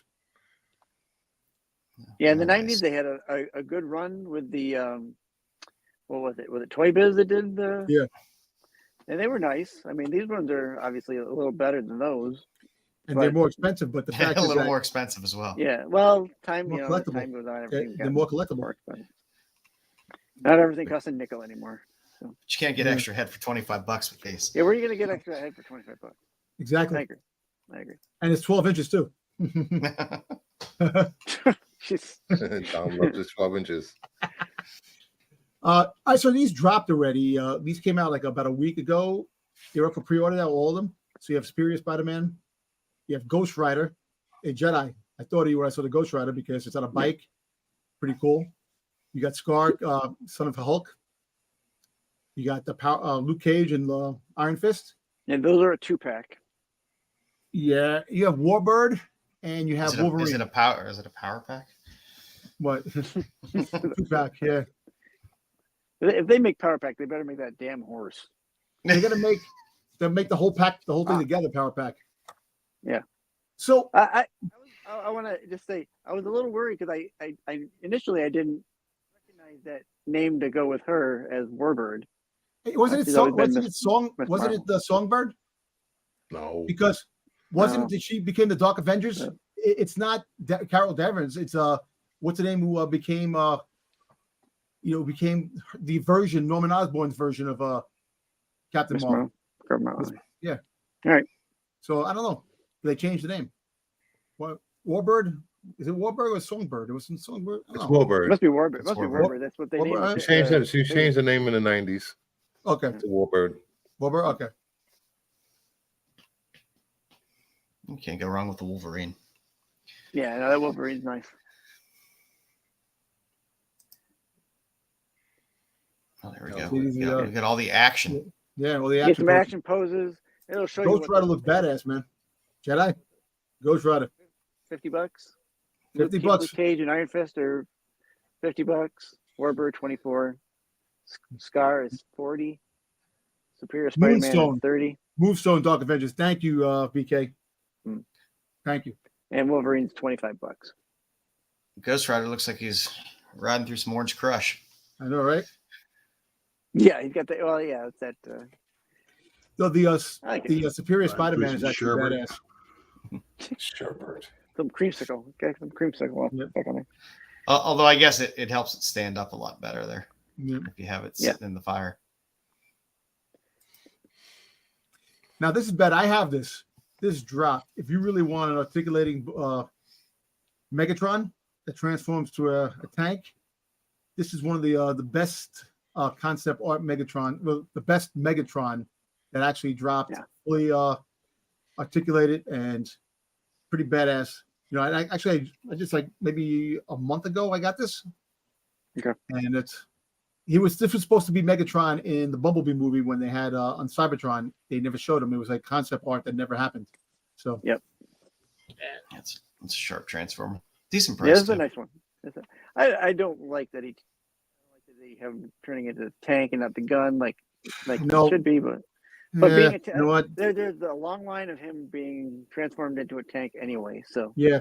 I'm all right with it. Because Generation 2, he became the tank. Yeah. You know, it became the tank in Yeah, Generation 2. So they had to change it because of gun reasons. Oh yeah. I have a gun. Don't want our kids to be wielding guns, I guess. Yeah. Good on them. But it's still run badass, though. Run around with Megatron. Yeah. Yep. They just got like I said, you think that's bad. They got a really badass. They got another badass Megatron that just dropped. Now, this is the Tidal Wave. This is like the 4th version of Tidal Wave that was made in toy wise because he was made for the Armada series, the Armada Transformer series, and he was also made in I think Generation 2, but it was smaller. But this is Titan class. This is huge. This is huge. This is freaking huge. This is like a 1/6. This is like 15 inches, man. 15. Yeah, if you know who Triptychon is, he's probably as tall as that. As far as toy wise. Triptychon and Metroplex. Metroplex, yep. Yeah. It's big transformer. Ultra Maximus or Fortress Maximus. It's just the thing is where to look. These things are huge. The room. It's all about room. If you collect Transformers, gotta have room. this is crazy. But yeah. That's Don't nice. worry, it'll be in Ollie's one day. Maybe. I doubt Maybe. it. So was it Mayfex? Mayfex came out with Tobey Maguire Spider-Man. $83, fully articulated. and it does look like Tobey Maguire. It does. Right? Yeah, except it looks like Tobey Maguire trying to take a shit. Yeah, exactly. Expression Right. on his face. But it's pretty cool. If you're into this, if you like Spider-Man and you want to buy the Sam Raimi's original Spider-Man, Tobey Maguire. Right have they done the Tom Holland and the I think they got the Andrew Garfield too. They got the Andrew Garfield one too, I believe. But this is the last one. I think they have the other two that came out already. This is the one that we're waiting for. Tobey Maguire. Nice. All right. Which one is this? The Mafex. Yeah, okay. This is another Mafex. Okay. The Forlom. I didn't see this. That's probably you found this. Styx. Where'd you find this? How'd you find this? On Japan. Yeah, well, this is on the website that I had told you about, the toyota.com. Okay. Yeah, I didn't see this. Oh yeah, but this looks pretty badass too. Yeah, I mean, if you're a bounty hunter collector, it's always cool. One you got to have. It's always cool to have a another type of figure, to go into your collection. Pair him up with the Zuckus, and you'll be all set. Yep. Yeah. Yeah, I'm more of a Dengar kind of guy. Yeah. Yeah, everyone likes, All right, so they have IDW, Teenage Mutant Ninja Turtles, Raphael and Donatello, V2 figures, 31 points of articulation. Wow, that's really cool articulation, and they're based off of the IDW run of Turtles. Yeah, these are the latest in the wave. They also have Rat King and the other two Turtles, and I think they have Casey Jones coming out soon as well. Nice, it's nice packaging. Yeah, the packaging is pretty sweet. The packaging is awesome, man. That's why I keep a lot of stuff in boxes and in packaging, because I like the packaging. It lets some stuff free. I will tell Pete that the nice thing about this is you can open up the front and it has the window. It's got a window in it. It's got a window in it. So all is right in the world. There you go. Wait, right, what's even righter? When the plastic windows in the front is not covered. That's when all's right in the world. I'm all right with them having a book style. I'm all right with that. At least you can see what's in there. At least you can see it's not a giant potato in there. And listen, there's a lot of turtle stuff on the horizon. We have I don't know. Talking movies, got a new animated series, new comics. And this is for Brucifer, but he just disappeared. So you have McFarlane's Next Wave. You have Ambush Bug, Booster Gold, and Mr. Freeze. Now you see, retail is $29.99, and I keep saying the fact is that what's the difference between this plastic and the plastic that Hasbro uses to make their toys? Absolutely none. There's no difference. Plastic is plastic. It's one part extra gouged prices on their figures. When McFarlane, McFarlane came out with a 7-inch Batman figure and the Batmobile, $70. But you have to pay $400 for a HasLab for 3.5-inch figures. Why is that? That's what I'm trying to say. So Hasbro always seems to make stupid decisions. Yeah, they make stupid because they're greedy, and that's why they're doing things. So you have this Joker and Punchline. They dropped this $39.99. It's on Amazon Entertainment Earth, and I believe this is the first Punchline figure. Then you get the little art germ card in the back there. As well. Might be the second, but from McFarlane, this is the first. Yep.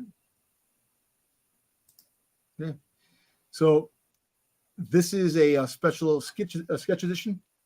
You have Brainiac, you have Ghost, you have Superman and Earth 2 Superman. What I like this gimmick, the sketch color gimmicks. I do like this. I don't know how I feel about it. Like I see them and I'm like, oh, this is cool. And then I look at them more and I'm like, I don't really like it. And then I like it in the box. You keep these in the package and you put them away. You just keep it in the package. Yeah. Is it? No. I like the idea of it. Yeah. I don't know how I feel about the execution. Fans, I think you get the Val-Zod Superman and then the and his group of villains there. So I like Ghost it. Of Zod. The black and white is a little off-putting, I guess, a little bit. I mean, but like Joe said, sometimes it'll be you look at it and go, that's cool. And then sometimes you look at it and go, why did I buy that? Yeah, the more you stare at it, the weirder it looks. But at first glance, I'm like, oh, that's cool. What do you think about that, Brucifer? Nah, I don't like them. You saw the punchline in Joker? Yeah, I still don't like them. What about Ambush Bug, Booster Gold, and I don't like the black and white. you don't like the black and white at all? No. Yeah, it's different. I mean, they're trying something different. I guess It's nice to see a Val Zod character. They did this. They did this with awesome. the Turtles. They had the sketch version of the Turtles. Yeah. Nick did it. Yeah. And so Funko did a set like that too. So yeah. Yeah, so you have some more McFarlane's Batman Earth 2 Infected, Darth Metal Nightmare Edition. You have what's his face? Master Mr. Sazaz. What about these, Brucifer? Not moving the dial for you. we like the gold Batman. The Batman Infected? Earth 2 Infected? It's pretty cool. I don't care about Zaz. They're ready It's for the Mardi Batman Who Gras Laughs. Batman. So it's the Batman Who Laughs version, so I like that. That seems like a interesting pick. I mean, not one I would pick. I don't know who he is, but Well, that- Mr. character I would Zaz, he think does they look would like pick. Cody Rhodes. He does. She does. That's funny. Yeah, so these are the new style page punchers, and I like these ones better than the old. because they're small. They're small figures, the 3.5 inch figures. Yeah, these are the 7-inch ones. Oh, these are the 7-inch ones on the 7-inch scale. These are 7-inch ones. Yeah. Oh, okay. So Ghost of So these- Krypton. So these will all come with the book too. Yeah, Yeah. the books And- behind them. Yeah, sometimes those books. Well, I mean, they're always beat to hell from the They packaging. won't value some of those. Some of them, But sometimes, they.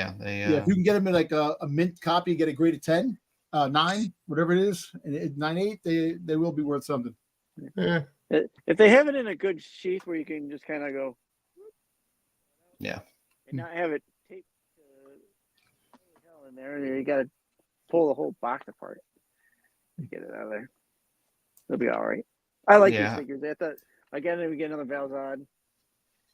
I wish they do more page punchers. I wish they would crank out more of those because it's a good way to get people into comics as well. Kids. Look, see, that's the thing too. $24.99.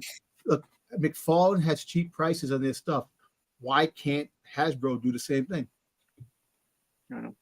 Hasbro's awful. I don't know. They're their first appearance. I don't know. It sticks. They were first. They're all reprints. Oh, reprint. Yeah. Nobody wanted to know if they're first all appearance reprints, comics but- in the books. Like they put the book in there. They're reprints, but a lot of times reprints Yeah, I mean you can look at carry that their own value. 2099 one that was in the back of that package. Oh, that, yeah. went, that shot up. Like Which one? Like The Spider-Man 2099. Oh, Yeah, that's the Toy Biz. Yeah. Toy Biz. Yeah, I think there's only one that's actually worth something, and that's the Flashpoint, the foil cover it was a con exclusive. Okay. All right, so Mesco Toys, they always have some nice figures that they make. So you got Captain America, you get the Silver Age Captain America. You get a lot of hands with that. You can have Captain America give somebody the shocker. That's nice. I know, right? Hey, you got 3 heads and a bunch of hands. Yeah, I was just gonna ask, where's AOA? Yeah. Perfect for AOA. I wonder if AOA is gonna pick that up.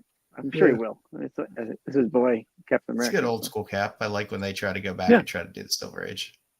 Yeah. Here we go. Monster Arts, SH Figure Arts.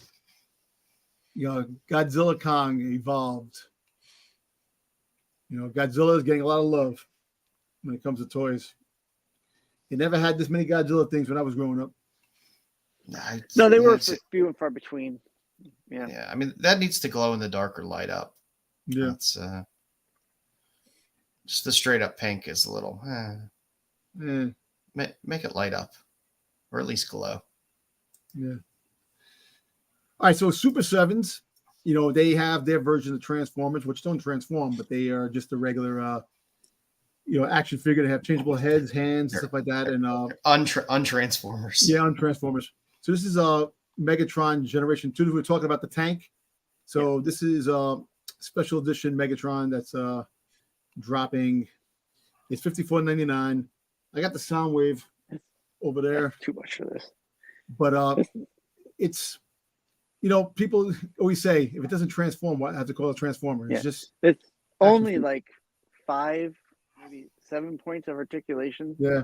The head moves, the hand rotates a little bit, the arms bend at the joint. Based off the legs comic, kind of wobbled back and forth. It's not so Super 7 has, Super 7 has the rights to Transformers and G.I. Joe, and they have the rights to make the cartoon and comic book versions of the other figures, not the stuff that Hasbro's doing, but anything that's comic book or cartoon. Yeah. And they're doing, word on the street is that the Joes are getting the O-rings back, so they're going to have fully posable Joes because they have the Joes with the 5 points articulation, but they're going to make posable Joes, and that's coming soon. And that's going to be the line all based off a cartoon and comic. The Transformers, they're in negotiation talking about that they might be making transforming Transformers because of the comics and cartoons. So they might get that license, but that might be another year or two, depending on how that goes. But for now, this is it. So speaking about Hasbro, here we go. You got the Tiger Force with Wreckage, Tiger Paw ATV, Billy Strings, $54.99. This is pretty cool. The classified series from G.I. Joe and Hasbro has been one of the greatest additions that they've had. It's been one of the few Hasbro bright spots. Exactly. Is G.I. Joe stuff. So they're actually showing more love for G.I. Joe than they've shown Star Wars. So the detail and articulation and what they make the figures, they're doing a great job. They're giving them vehicles, they're getting stuff, and there's no vehicles for Star Wars. I know because everything's huge in Star Wars, all the freaking ships, you can't make things, but you could do small little like ships, little things that can space fit. Horses. Yeah, exactly, space horses. But yeah, so it's pretty cool, and I like the fact that they go into all the usurped characters. Wreckage was a character that barely had any screen time or comic book time, whatever it was. Right. And to me, G.I. Joe always had the best accessories with the toys. Definitely. So here's some more Super 7. These are the 5 point articulation. So this is the Tiger Force. So another Destro. You got the Destro. You got the Sabretooth, and you have the Sabretooth. So it's no Sabretooth is his name, and then you got a Snow Serpent.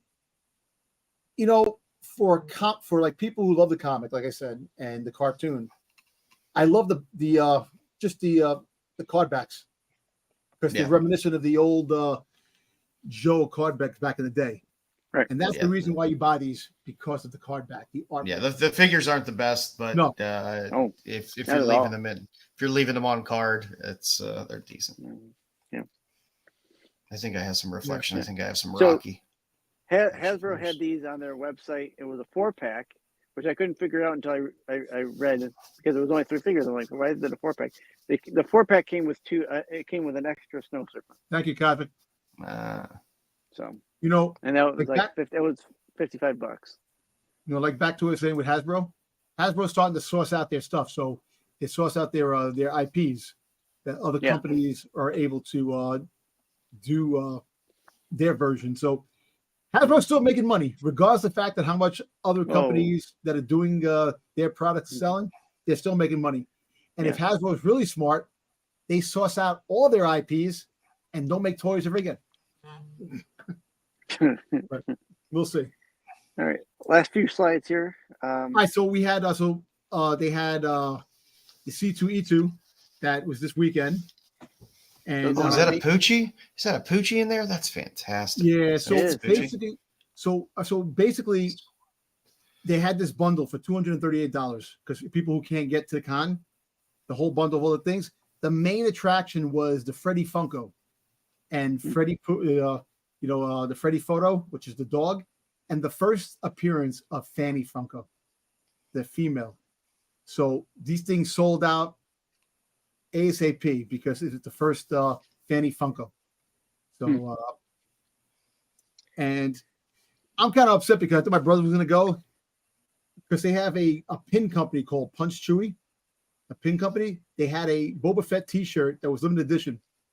That was you could only get at the con, and they'll show up somewhere. I don't know. But yeah, so these sold out, but there's still some stuff on this website if you want to go. Yeah, like individual stuff.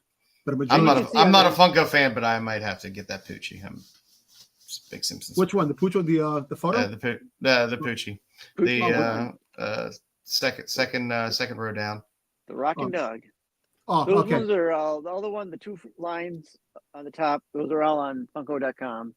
Yeah. And you got the GameStop exclusives that are the Toy Story, Kung Fu Panda, and Green Lantern for Target.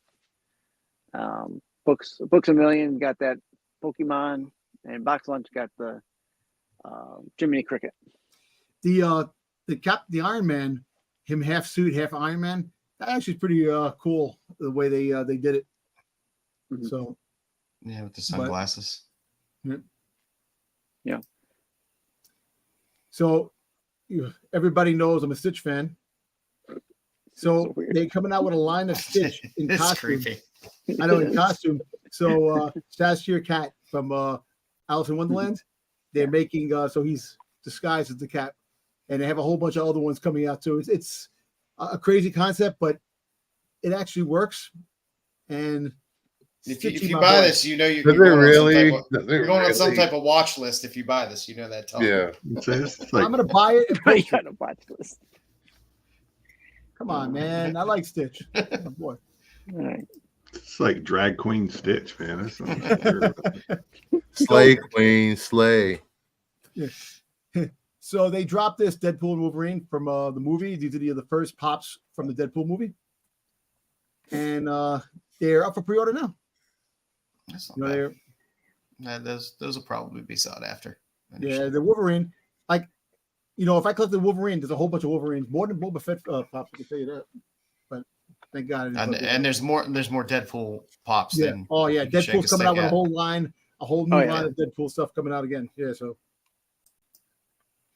So the Dark Knight Returns. They're doing the comic cover. Dark Knight Returns. Earth exclusive, glows in the dark. So if you like the Dark Knight Returns, this is pretty cool. Frank Miller, get it autographed by Frank Miller. You go to a con. Is somebody going to hold his hand while he writes his name? I know, right? If his autograph signature is just as bad as his drawing these days, it's gonna. But it's at least it's a posed. Yeah, it's pretty cool. So that's it glows in the dark too. So when you shut the lights off, it you have a little night light. Yeah, I'm not turning the light off. Put you in the room. Definitely not. And so they're coming out with the Joker War Batman figures. So everybody, Clown Hunter, Batwing. You have the Joker War Batman. You have the Signal. You have Batgirl, Cassandra Cain, and Spoiler. So DC fans are getting a lot of love with some pops because they don't make a lot of DC pops. Yeah, I don't. Have they made a Clown Hunter before? No. The first one. This is like the first time they made a couple of these. I think Batwing. I think they made a Batwing before, but Clown Hunter, I think Spoiler, and the Signal of Brent. I know they made a Batgirl Cassandra before. Yeah, I like the Signal one. Good night, Brogo. Take care, bud. Yeah. All righty. Well, thank you very much, Dom. And thank you, Styx. Thank you, guys. Thank you for having the segment. Hopefully, we can do maybe a shortened one down the road. A couple of things. A little long, but I'm glad that I brought back the toy segment because people like toys. You'll be getting a phone call Monday, tomorrow, actually, from someone.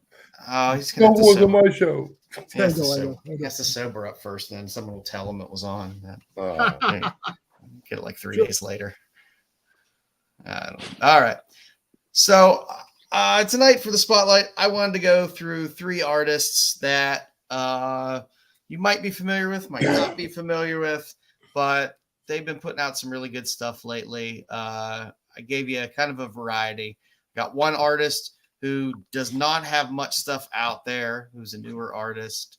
I got one person who has a fair amount of things out there that you can kind of fish through, but not a huge catalog of work. And then one person who has a lot of work out there since 91, but has just been absolutely killing it lately. So we will start with the least amount of work out there first with Armin Akopian. Armin Akopian is a amazing artist. He's done a lot of work with illustrating like video game art for things like Street Fighter and stuff like that. Comic wise, most of his work is found on Kickstarter nowadays, but that heavy metal Tarna #3 is his first cover out there. So if you're one that likes to chase first covers, that Tarna out there is a good book to have. And I don't believe they make heavy metal anymore. I remember they sold out all the stock of heavy metal when the company kind of went under. So it's a good one, and it's still a findable book out there. He's been doing a lot of stuff with Jamie Tyndall lately on the Devil's Misfits series. All of those covers are fantastic that he does. He is quite talented, to say the least. He knows how to draw a lady. Yes. He's also putting something out, Double Impact. This cover right now was only available through the Kickstarter, not on Black Ops website. So you had to get this cover through the Kickstarter.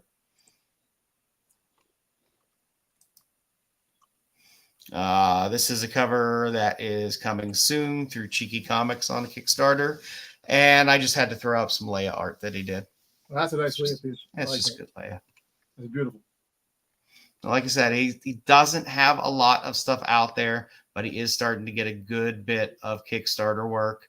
So if you're looking for up-and-coming artists that, at some point might make the leap to a Marvel or a DC cover here and there, he's definitely somebody who has the chops for it. Next on our list, Mark Aspinall. He's been doing a lot of stuff, and his catalog of stuff is it's somewhat limited. He's done a lot of Buffy covers and things like that. But his first cover there is that Hard Case Crime Triggerman. If you're looking for his work, a lot of his work is more kind of pulp type art on covers. I do like Aspinall a lot. But his work on that Alien series from 2022 was fantastic. The Aspinall covers on those are fantastic. Got a nice little Queen homage there. All right. I see a little fellow. Thor cover is beautiful. He did have a Gun Honey cover, which is nice. You had a Rogan Gambit. Everyone loves Rogan Gambit. Nice. This is what, a Thing homage. A Thing homage on Wild's End. Yeah. Thanks. Not Disney Plus. They don't love Rogan Gambit. No. Not at all. This What If Dark, the Spider-Gwen incentive was really nice. It's a good cover. It's a really, really good cover. It's one of the better Gwen covers that's out there. He did a lot of stuff for Stranger Things series as well, and had a handful of covers on there. He did one of the covers for Fantastic Four Life Story, as everyone's talking about Life Story #1 now for the movie spec. Most recently, he did this the Batman, the First Night series in the DC Black Label with these really cool pulp covers. Also had a 120. Well, Joe, you got them all? I have First Night, all of his Aspinwall stuff that he's doing, and this one just came out second print as well. It's the same cover with just a different trade dress, and that Avengers Inc. is also an incentive. A lot of the covers that he ends up doing end up being incentive covers for Marvel and stuff like that. I do have this Avengers Inc. one. It's a good cover. And last on our list is Dan Panosian. I always forget how long he has been around in the industry. But his earliest work, he used to do a lot of inking work early on as well. But his first two covers is this Avengers Annual 21, which I used to a lot of times see this and like, I thought that was Ron Lim. But because Ron Lim does work in that book as well. So this whole Citizen Kang storyline, you get a couple Dan Panosian covers. So if you're going way back to try to find some of his earlier stuff, you got to go back to 91 to go back and find it. But it's kind of fun to see these guys that kind of start out in the 90s, and you get to see their work kind of evolve over the years until they just become just complete and utterly badass. Because you got some people whose art never really progresses, Liefeld, and it always looks the same. But then you do get artists that start off with this kind of 90s style. And like I said, after a handful of these covers, he did a lot of inking on covers. But when he really started going in doing covers again, this Irredeemable series is great. There's some really great covers on this. This Star Wars Legacy WonderCon incentive or exclusive is always a sought after book. Lord of Mars, great cover. He did one of the steampunk series for the Superman Wonder Woman. Love that cover. The Grindhouse cover, the Bride of Blood, was great. The Movement cover, also good. And you can see how his work is progressing and getting away from that 90s style. Great Jonah Hex cover. I always have to throw in the Jonah Hex cover. He did do a handful of covers on the Conan Red Sonja crossover, which was nice. Did nice Harley. It's a good Magneto cover as well. If you're a fan of Agents of S.H.I.E.L.D., there's a really cool kind of retro cover there for Agents of S.H.I.E.L.D. Good Venom Space Knight cover as well. And very nice Justice Society. Speaking about Agents of S.H.I.E.L.D., Chloe Bennett is Quake is going to be at Philadelphia at the Fan Expo. Yeah, I've seen she's been making the circuit lately, which is good. I really wish they would bring her back in somehow into the MCU. I want her to be Dr. Aphra. She'd be a decent Afro. I'd like her as Afro. She's Asian heritage. She's half Asian. Well, they fit Afra into the current movie slates. Maybe not the movie slate, but maybe the current. I don't know the time on the Mando timeline, because she's a little bit older, because she was actually in the New Hope timeline. She was like 22 years old, 23. Luke was like 19, so she's older than Luke. So she'd be like in her 30s now in the Mando timeline. If they do bring her in, that'd be a perfect time to bring her in. I'd rather see a throwback series where it has nothing to do with the Mandoverse at all, and she could just go do her adventures, and that would be fun. He also did a Deadpool Secret Wars cover as well. I always forget this cover exists out there. There were a handful of those Deadpool Secret Wars covers. I like that. Hey, DeGrasse, you going to Phil? You going to a Fan Expo? I'll be there. You got a nice Batwoman cover as well. I always forget. There's not that many issues of that, but I always forget about Gotham City Garage. It's there's some really good covers for Gotham City Garage. This Daredevil cover, this Daredevil run has been heating up for the for Daredevil spec for the TV show, because he's supposedly the bad guy. Yeah. In the Born Again saga, the Born Again series. And then because Conan, you can make Conan books, but just don't call them Conan. So you get a lot of Sumerian books. Did a nice cover here on Frost Giant's Daughter. You got an awesome. I like Hawkman covers. Very nice Bermuda cover for IDW. That's a winner. I think that was a con exclusive. But it's a really sweet cover. When Marvel still had Conan, he threw a Conan cover on there as well. Got a nice Elektra cover. The Dawn Attack cover from Opus is nice. Opus is always harder books to find after they come out, so that's always a winner.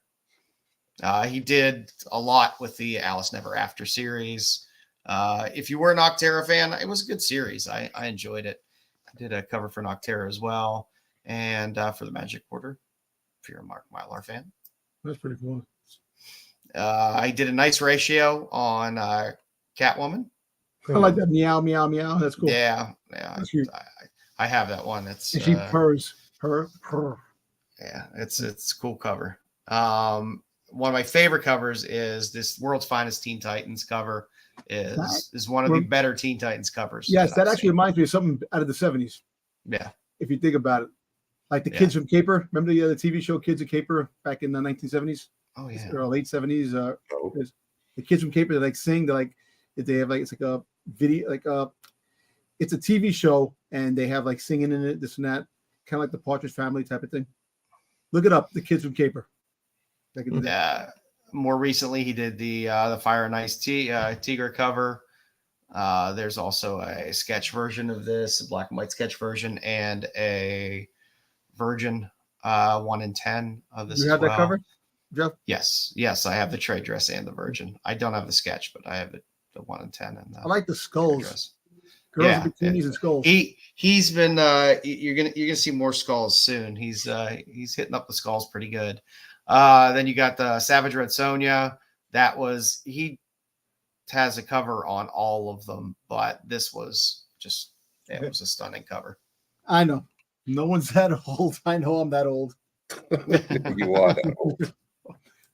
Old with a young at heart, man. I can tell you that. Dynamite is reissuing these. These are coming out. These Savage Red Sonja, the sketch covers of those Pinocchio ones. They're coming out after. They're about $50 each, but they are really sharp. They're not black and white. They almost have a bit of a patina on them. It's almost a cream color, but they're really sharp. He's doing a cover on the new Dick Tracy book. Mad Cave doing Dick Tracy and Flash Gordon. Gotcha, man. Highly recommend. Gotcha, man. I highly recommend those series from. I like that book, The Blood Brothers Mother. Yeah, it's that's a distillery title, so it's oversized, but that's a fold out cover as well. It's a really, really sharp cover. Yeah. And this Wolverine cover on this Black Panther, this was a little surprise as well. I had pre-ordered it, just not thinking about it. And when I got it, I was very, very surprised. It's really pretty. The 50th anniversary cover, yeah, right? 50 years. Yep. Damn. That Fantasima is number one. It's a gorgeous cover. That's Amanda Connor and Jimmy Palmieri's paper films line that they sell through Kickstarter. So that one is going to be coming soon. The Kickstarter was funded all the way already, so I believe that one should be out and about in the wild soon.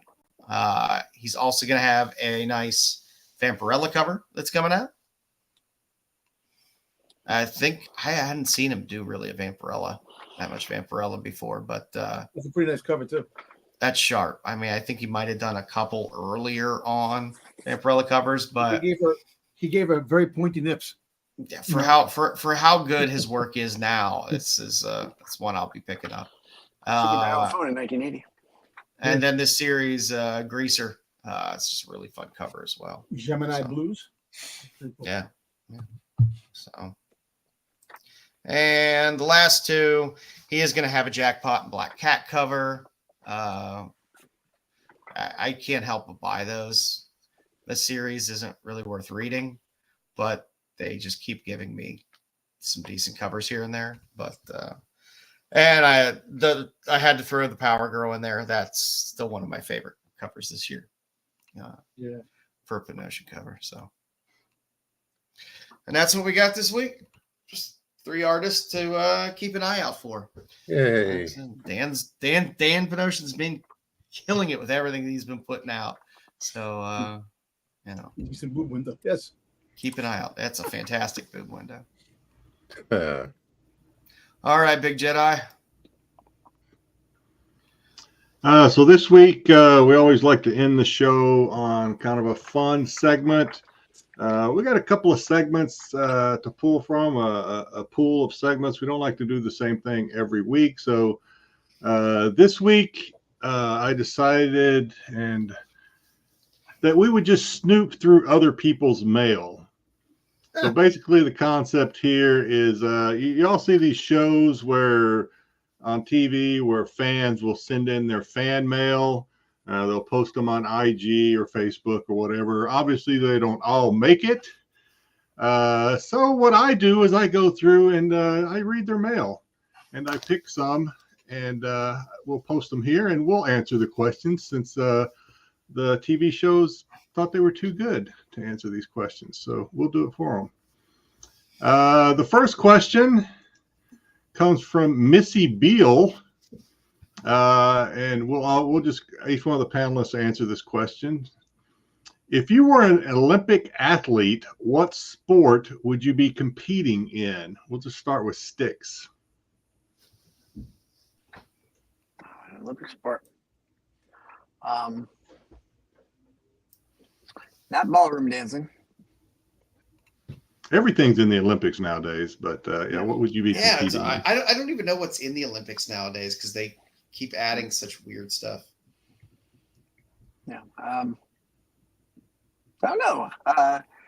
In my younger days, I would have said I would have been good in the martial arts section of the Olympics. Yeah, PK says this is a good one. Ping pong. I was going to say slinky. Is there a slinky competition in the Olympics? Hell knows, maybe. I can Speed walking.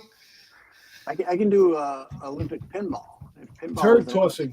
You throw turds as far as you can. All right. Joe, what do you say? Since Styx kind of gave us some answers.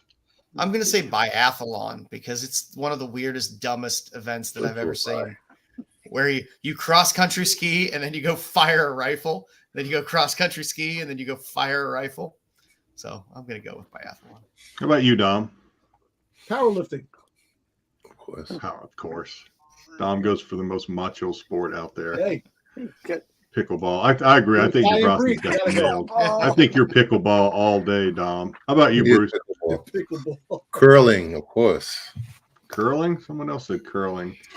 For me, I'm not even going to try to be too clever on this. I was never really good at it in high school, but I did discus and shot put in high school. So I guess maybe I'd give that a shot. Discus is good. I was okay. I was just never really like podium good. All right, next question comes from Lady Blue 17561. If you had a boat, what would you name it? Joe, we'll start with you on this one. If you had a boat, what would you name it? Oh man, that is a tough one. I'm not sure where I would go with that. I might have to pass on that one and get back to me on the loop around here because that's a tough one. How about you, Dom? Well, if I had a boat, and if I had the boat when I was younger, when I wasn't married, when I was out of my mind, doing things, it would have been called the lay boat because I'd have been laying like crazy. What? I would have had women all over. I thought for sure we're going something Boba Fett, but nah. Okay. Listen, you got to change. The Boba Fett is just that's in character for you too. Yeah, lay boat is in character for you too. How about you, Bruce? Joe Buddy McBoat. My boat will be called the Anaconda. The Anaconda. For me, stop that, man. Stop cutting yourself short there. Next. Actually, I guess I'll go last each time. Styx, what about you? I would have went with like the SS Quint or something clever. Something quick. For me, if I ever did, if I was ever able to afford a boat, it wouldn't be a very nice one. So I think it would be called Shit Floats. I think that's what I would call it. That's pretty good. All right, next one is from Sally Allen Fields. Boy, we could spend all day on this one, maybe. What are your favorite toppings on your burger, Joe? What do you say? Oh, actually, no, Dom, you're up. You're up first this time. Oh, bacon, cheese, pickles. Okay, I love pickles. we're gonna cap you at 3. So bacon. Peanut butter. No, oh God. Okay, how about you, Brucefer? Peanut. Pepper jack, pickles, and onions. Sticks. Ketchup, mustard, probably some bacon. How about you? Joe? I'm a big fan of bacon, blue cheese, and barbecue sauce. Yeah, cool. Barbecue. For me, I'm pretty simple. I'm pretty simple guy. As long as it's got some mayonnaise or Miracle Whip and some dill pickles, I am good to go. Mayonnaise. All right. Is cow curd. Mayonnaise or Miracle Whip, either one. I was raised in the South, so we eat Miracle Whip down there. That's fair. All right, next question from Sewell724. If your pet had a human job, he or she would be a blank. Dom? Actually, no, Bruce. A human job? Probably a mail carrier. Mail carrier? How about you, Brucefer? Do you have a pet, Brucefer? I had a pet. She died. Okay. But she would be an OnlyFans because she was constantly showing her ass. That's a good one. Sticks Boy. I don't have a pet, but my in-laws do, and that dog would have been a good bouncer because always at the door trying to get you out. Carding you at the door. Joe, you probably got 5 dogs. I have 2. But like 5. I think the one definitely would have worked at the post office because he always just has this dumb blank expression on his face all the time. And that just seems fitting. For my dog, who, if you've watched the show long enough, you hear periodically barking in the background. She would be a private investigator because she is nosy as hell. She has got to know what's going on. All right, from Kata Jody.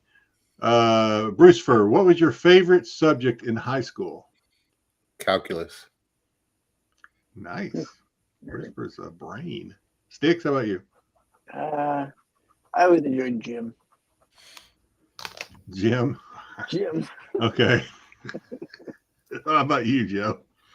I'm gonna have to go with physics. My physics teacher was an old ex-Korean war vet, and him and I would smoke Camel dead ends in between classes all the time on the side of the school. So always had a soft spot for physics. How about you, Dom? I had actually 2 classes that I liked the most was science and history. My favorite. Science and history. Nobody For said me, lunch, I was. surprised. Yeah, well, yeah, that's true. Lunch would be a good one.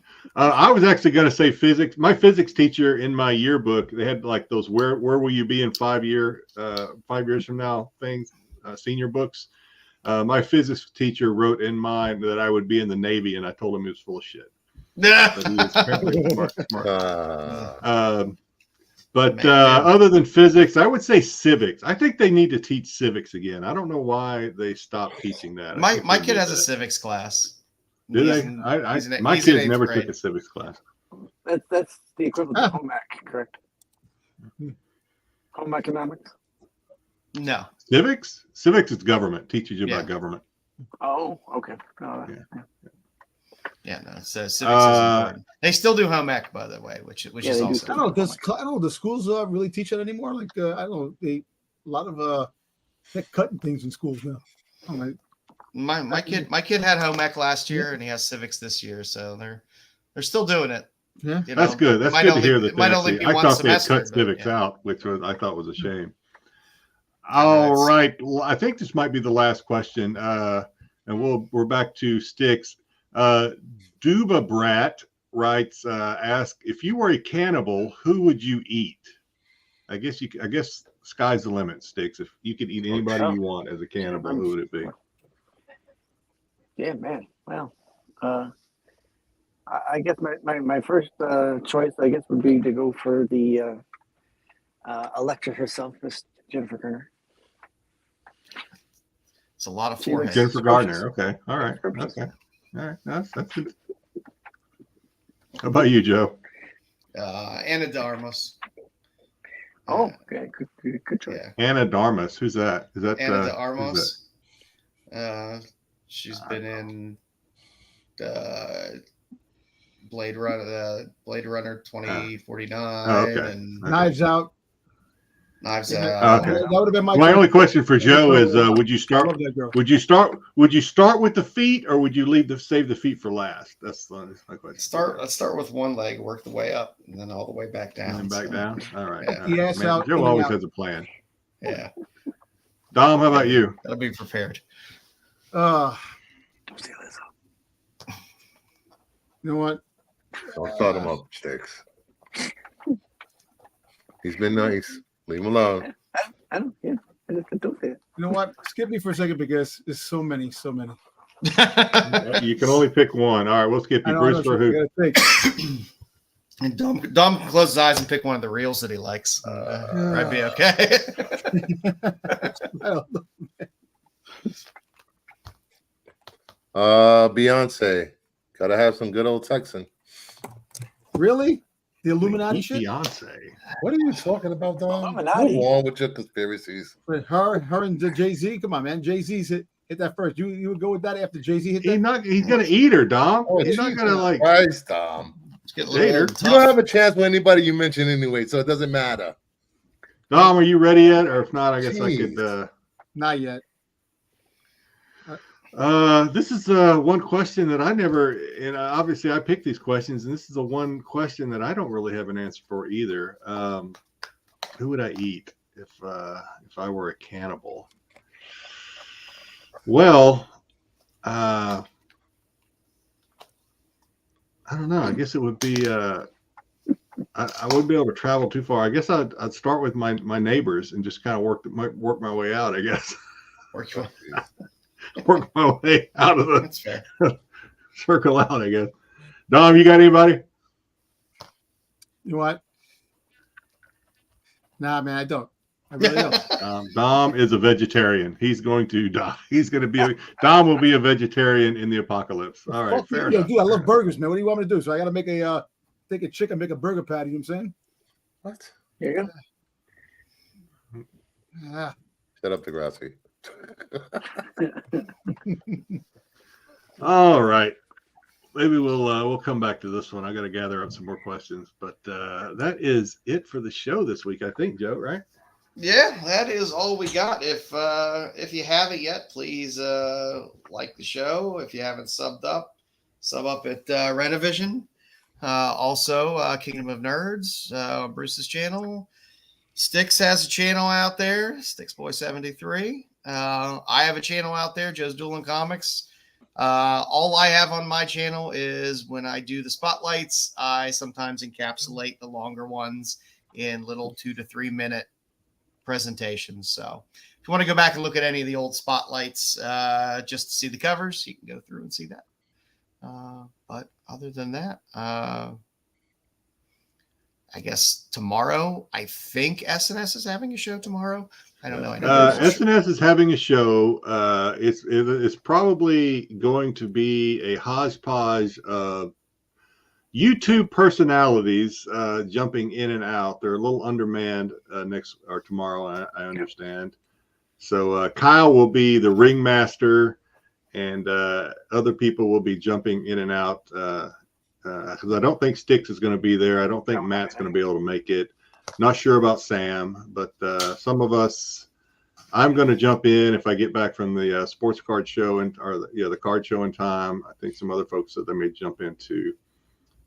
So you may see a lot of different personalities on there tomorrow. It'll be some fun chaos, I'm sure, on there tomorrow. Sunday, you can watch Marco complain about the fact that we showed Star Wars stuff on our Friday show. Yes. He won't know. Unless somebody tells him, he won't know. I'm telling him right now. What a narc. Ratting Dom out. But you can watch the Dark Side guys go through everything Star Wars and then play cards for 5 hours. Yes, and that's when I get off the thing. I'll see you later, guys. Bye. Click. And then come back Monday and play more cards. I know. I'm sorry. Look, that game, it might be fun to other people, but it looks boring as shit. Thanks, I'm Nick. sorry. Because you haven't tried it. It's pretty fun. Yeah, you know what? I collect give me the Boba Fett cards. That's all I want. Put in my collection. That's it, and move on. That's it. I just don't want to dip my toe into that because I know I can't just dip a toe. And plus, outrageous prices for the boxes, man. I don't want to pay that shit. Fuck. I still got my box. I haven't opened. Yeah, I sell it because it's gonna drop as soon as the reprints come out. So yeah, you either need to sell it or open it because I mean, you got time though. You got time. You got till. Oh, that didn't happen to the Disney stuff. They did reprints, and that first edition is still $600 a box, which is insane. Yeah, well, they haven't said yet how they're going to do the reprints, if they're going to be a second print or not, or just a reprint. So anyway, Brucefer, what you got going on this next week? Monday Madness. I don't know if I want to do a show Sunday or not. But I know at some point we're going to revisit our X-Men casting to see if anybody's casting has changed since they watched X-Men 97. You said you're doing a, I don't know, I'm getting way off. You said you're doing a Rebel Moon show with yeah, that's on May 7th. That's with El Necron, Retro Nerd Girl, and probably Josh Herrera and Skywalker the Jedi. Oh God, that's a lot. I was going to say I might try to beg for an invite onto that one, but it sounds like you got a lot of people on there already. It's going to be on El Necron channel. Oh, okay. Yeah. Hey, I'll let you know. It's going to be on the 7th, 10 p.m. Central. Let's just say I'm not a Rebel Moon fan after watching both parts. It's going to be Rebel. It's one of those shows that I think you can just have fun talking about, whether you love it or hate it. I think. Yeah, I has anybody watched it and just been like, I'm neutral on it? Everyone either seems to be like, this is just. I would say I'm neutral. I would say I'm neutral. Yeah. I see a lot of people that they didn't get past the wheat scene and they just cut it off for some reason. Yeah, that was you mean the slow-mo the wheat montage harvesting? Yeah, thanks for the slow-mo wheat harvesting montage. Good job, Zach. Yeah, I would I'm not sure what they were thinking when they did that, but other than that, I mean, I'll watch the third one when it comes out. I don't know what the director's cut is coming out in a few months. I don't know. Well, maybe I will. Why is there a director's cut? He had pretty much full because control Netflix over it. wanted a family-friendly PG-13 of both. So you get the R-rated, and then he'll, because he's Zack Snyder, he'll be like, it wasn't really truly my vision, so I need to do a Snyder's cut of my Zack Snyder's movie, and he'll do a third version. I'm sure it's not do a third version. Well, if anybody's interested, next weekend I'll be in Philadelphia for Fan Expo. So if anybody in the chat is in the Philadelphia area, going to bring back a cheesesteak. I'm definitely gonna have a cheesecake. Stop by, see Dom. They'll sign your tits. It's exactly be a good time. Exactly. Yeah, this is Dead Boys is my weekend watch. I still can't believe some people still haven't seen Sandman yet. It's insane. I watched the first 3 episodes so far of Dead Boy Detectives. I love it, but I was also a really big Sandman fan, so it's done well. If you I without giving anything away, I would say if you're a fan of kind of Supernatural and that kind of humor injected in a supernatural style show, I think you'll enjoy it. Because it made me laugh quite a bit, but it was also. All I have to say is, Cat King. Yes, it's extremely well cast. It's very well done. I was worried that there would be a step down in quality because Sandman was so good. Hey, I'm sorry, Mama Bear, but you know what? Listen, this my autograph will get you a lot of money down the road, man. Too bad you don't want it, but that's okay. Move on to next. People will never wash those. Save your Sharpie. That's it, man. So yeah. Also Wednesday, don't forget to watch the Tack Boys. they've been dropping some heat on various weird X-Men books. Based off of some of the spec that's been I going will on. say this: I can't wait for X-Men '97 to end, so we can talk about stuff other than X-Men. Yeah, yes. I'm with you. I haven't even watched any of it, and Well, I mean, I was surprised the Deadpool stuff didn't pull more spec. Does anybody think that people are hyping up the X-Men '97 more than It should? it should? Well, Because it hasn't been spectacular for me. Well, you know what? The whole fact is that which people were complaining. Come on, Bruce, they were complaining about that it was woke. They were complaining about that Morph was friggin' Morph is just comedy. He's just comedy saying, relief. A lot of the people that were saying that are saying this is one of the most amazing shows. I don't know if they're trolling and saying it's an amazing show to hype it up to make it fail, but the fact is that the people that made those videos, those hate videos, 2 weeks before it came out, all making "I love X-Men" videos now, which is more. Yeah. It's so while X-Men is occupying, while X-Men '97 seems to be occupying every YouTuber's thoughts right now.